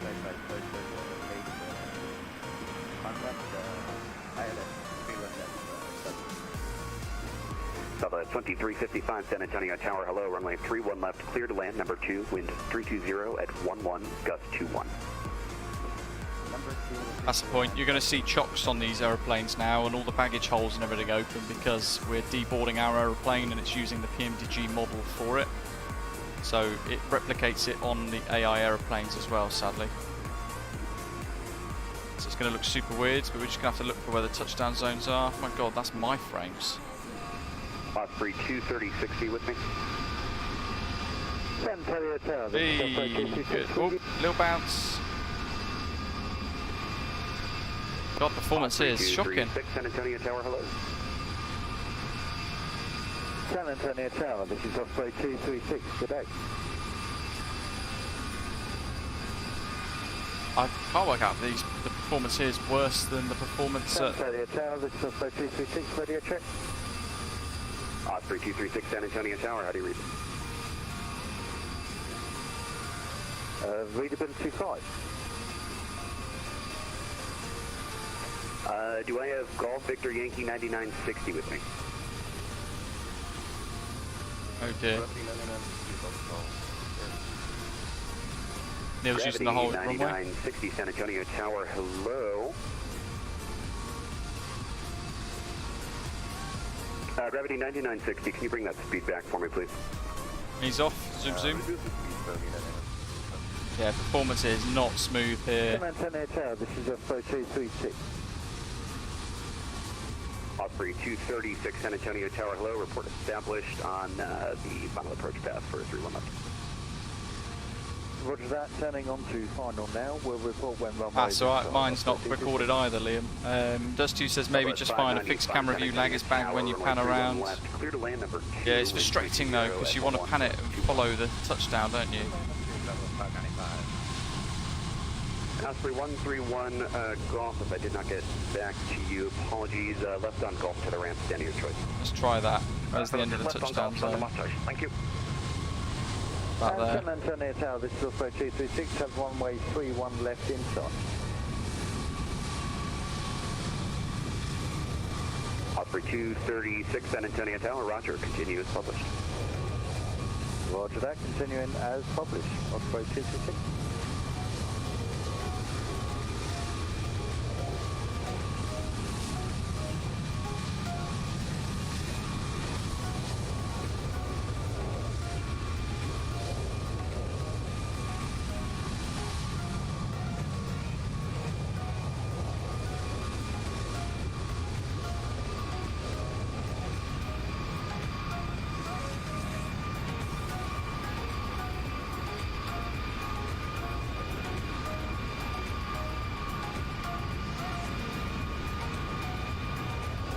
Looks like the southwest.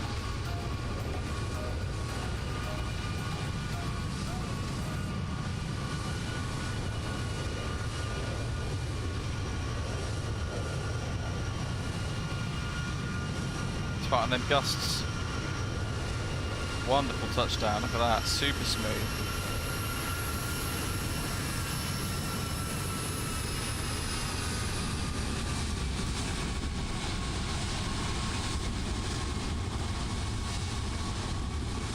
Southwest 2355, welcome to San Antonio, left when able, golf to the ramp. Weird frames to come back now almost. Little stutters and lags here and there.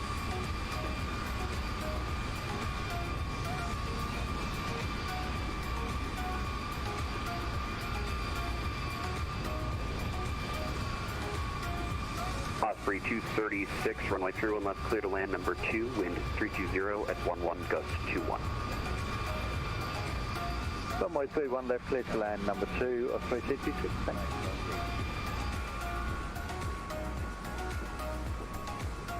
And 2355 second. Jack's in next. 2355, roger, thanks.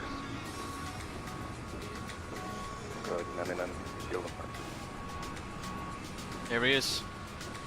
Gravity 9960, San Antonio Tower, roger.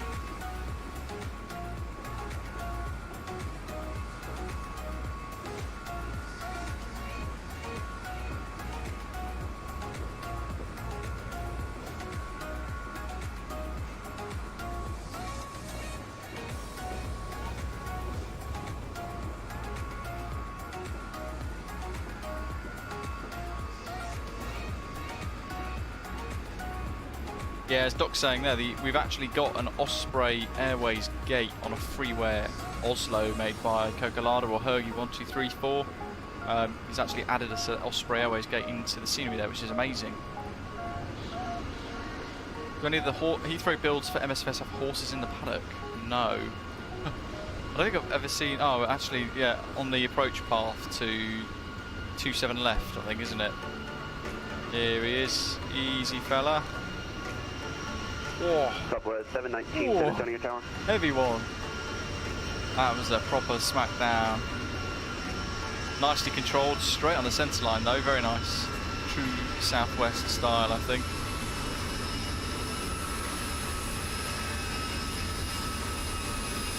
This is FSLTL, by the way, guys, this model matching.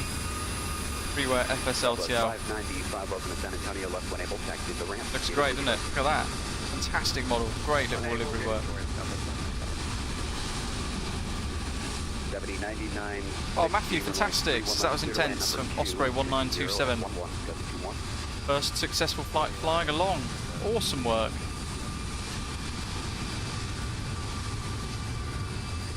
Look at the detail of this scenery, it's great.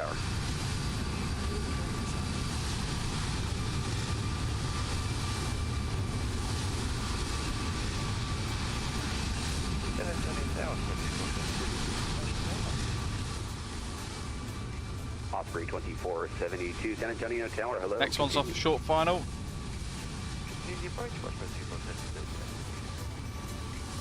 That's it, Delta Tango, and he can use the aeroplane again. Any landing you can walk away from is a good landing.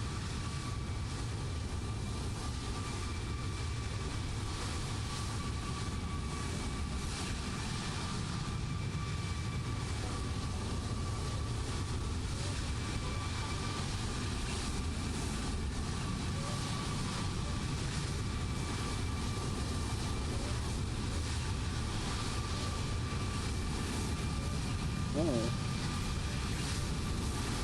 Wait a second.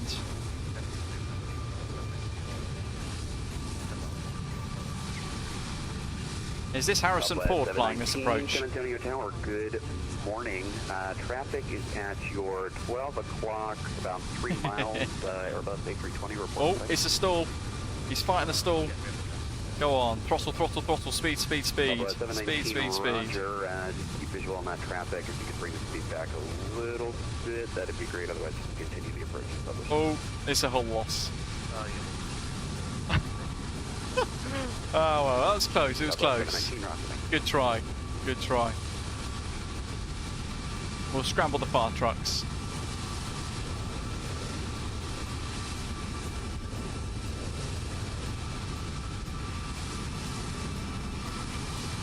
Osprey 2472, if you can reduce speed of those cars. It's going to get to the point where we're gonna not be able to have any insurable aircraft.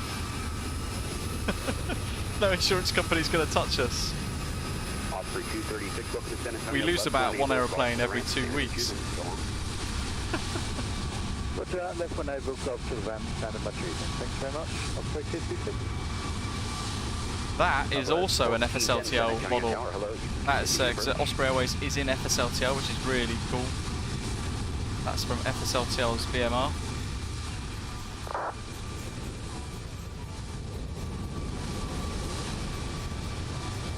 Next one. 719 runway 31 left. Jack, no, it's all good. It's all good. 2 with 320 at 11, goes 21. I don't mind. All good fun. Here's the next set of victims.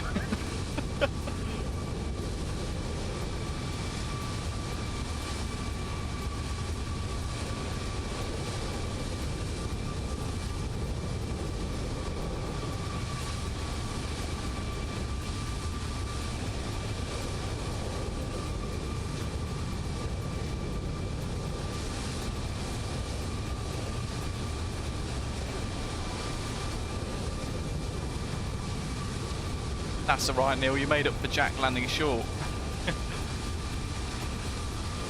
Average is out in the middle somewhere nicely.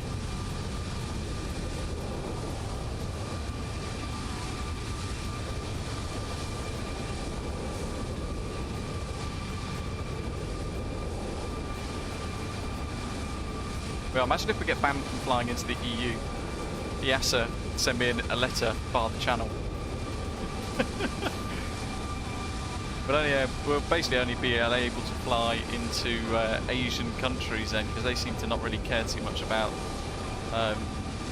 war maintenance. The way the history books have written themselves. Nice touchdown.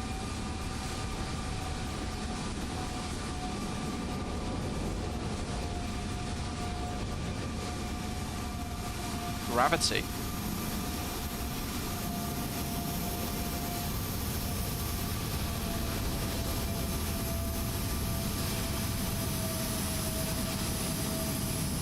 Gravity 9960, welcome to San Antonio, left when able, off to the ramp, come on.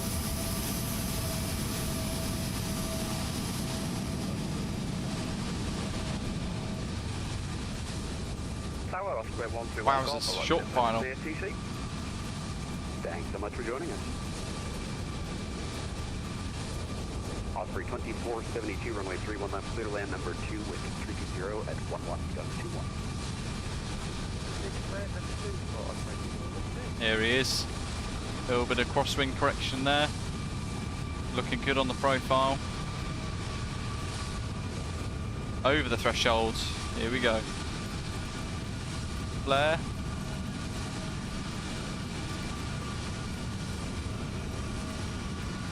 Hold it, hold it, hold it. Easy, there we go. Wonderful touchdown. Look at that.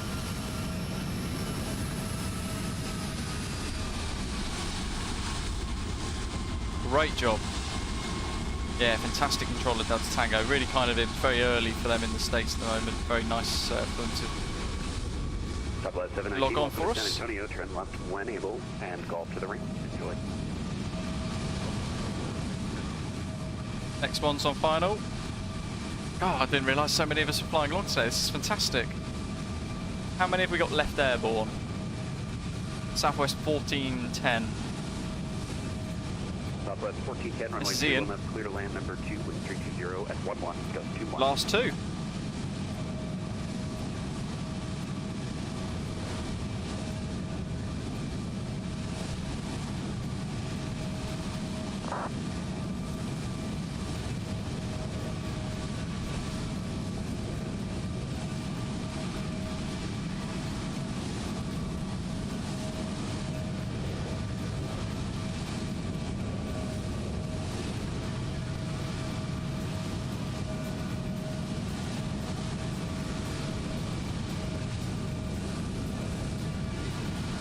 Looking good.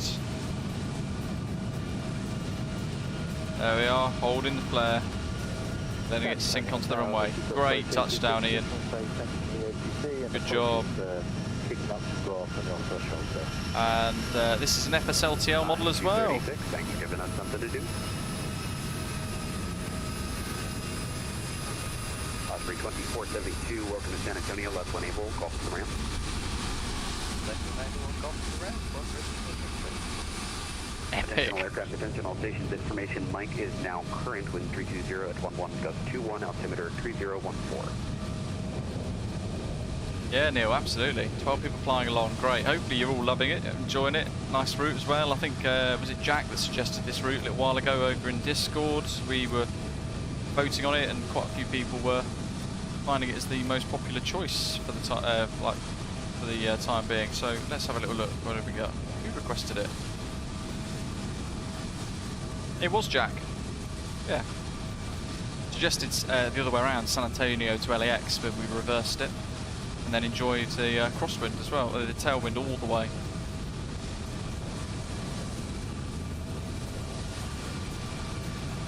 Yeah, some mad gusts flying in, weren't there, Automator? Lots of pressure change and wind change at the moment as well. Holding the flare there, look at that. Oh.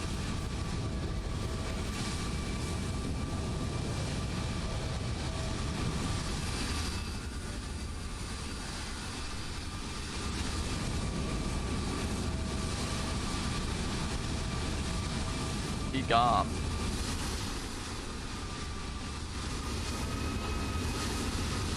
Size of this airport, I didn't realise how big it was.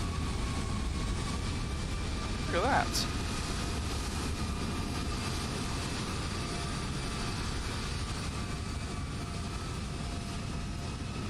Ah, Jack, it's all good. All good fun.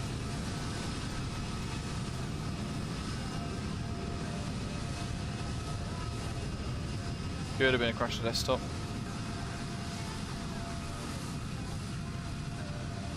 What the hell is he doing? Bit of Tokyo drift going on there.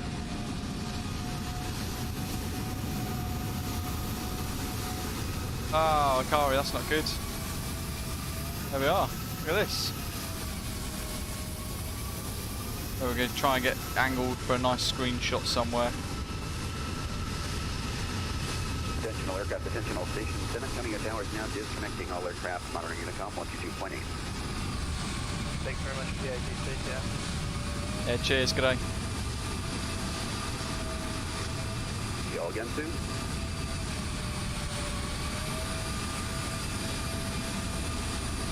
Look at that. Absolutely epic. Yeah, 14. Mikhail as well was flying initially outbound from LAX with us and then went off to Denver.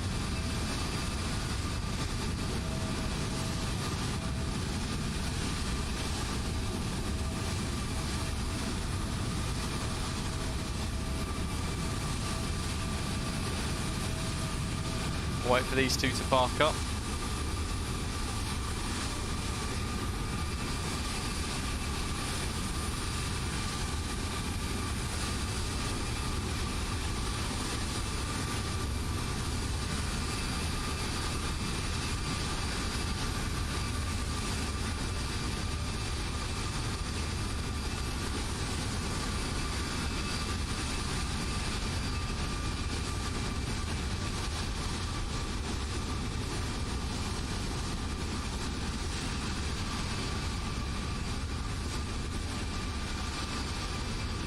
Yeah, that's pretty good. Anything below 400 I'd say is decent, in my opinion. And again, don't forget, you don't want to land too soft in a Boeing. It's got to know it's down. We have literally filled the terminal up almost. One more left to park.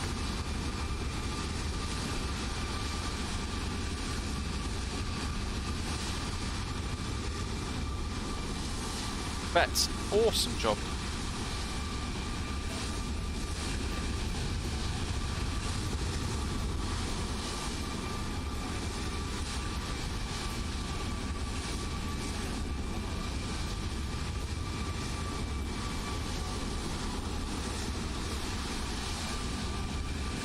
What we'll do over the next couple of weeks, I'll still be on Discord here and there. Jack, 15,000, not 15,000, good grief, 1,575 foot per minute. We'll get you some new landing gear. Over the next week or so, we will get our heads together, think of another route that we could do for our next stream back after I've moved house. I'll be living in a completely different part of the UK at that point. And we'll do something epic, whether it be flying in the Discus 2C glider or in that new Black Square King Air perhaps as another option. We'll do something pretty epic.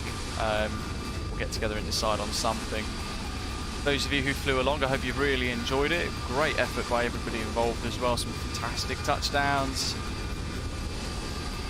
And some great hand-flown approaches as well. And a couple of new spines and some new aeroplanes that need to be put on order as well. iniBuilds LAX to iniBuilds San Antonio. Really nice sceneries, both fairly heavy on performance though, which is a bit of a shame. And again, as always, a fantastic experience in the PMDG 737. I've got to say, big welcome to all of our new subscribers throughout today. A massive thank you to Mark, dropping your tip earlier on today, and Jack dropping an absolute whopper. Really appreciate all the support you guys give us and all of our channel members, bronze, silver and gold status. Thank you for being part of this fantastic channel. Hit subscribe before you head off. Don't forget to give the live stream a like and continue the conversation over on Discord as well. Make sure you head to our Discord server. Wherever you are in the world, hope you have a great day or have a great night, and I will see you in a few, well hopefully in about a week to 10 days or so, when we'll then rack up into another live stream somewhere cool, and we'll decide that over on our Discord server as well. Thank you very much for watching. Thanks to our ATC as well, really appreciate that. And the links for the scenery, folks, should be in the description should you want to purchase either of the two iniBuilds scenery, both of which are on sale at the moment on the iniBuilds website. Thank you everybody, and I'll see you in 7 to 10 days after I've moved house. Thanks Jack, thanks everyone, I'll see you very soon. Take care, thanks for watching.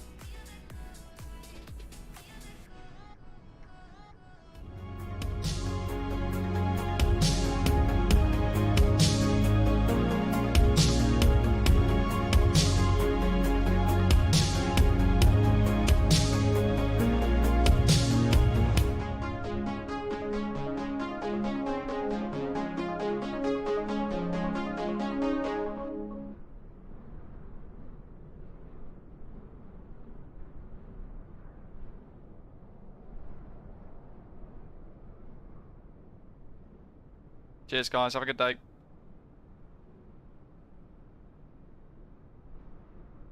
See ya. See ya.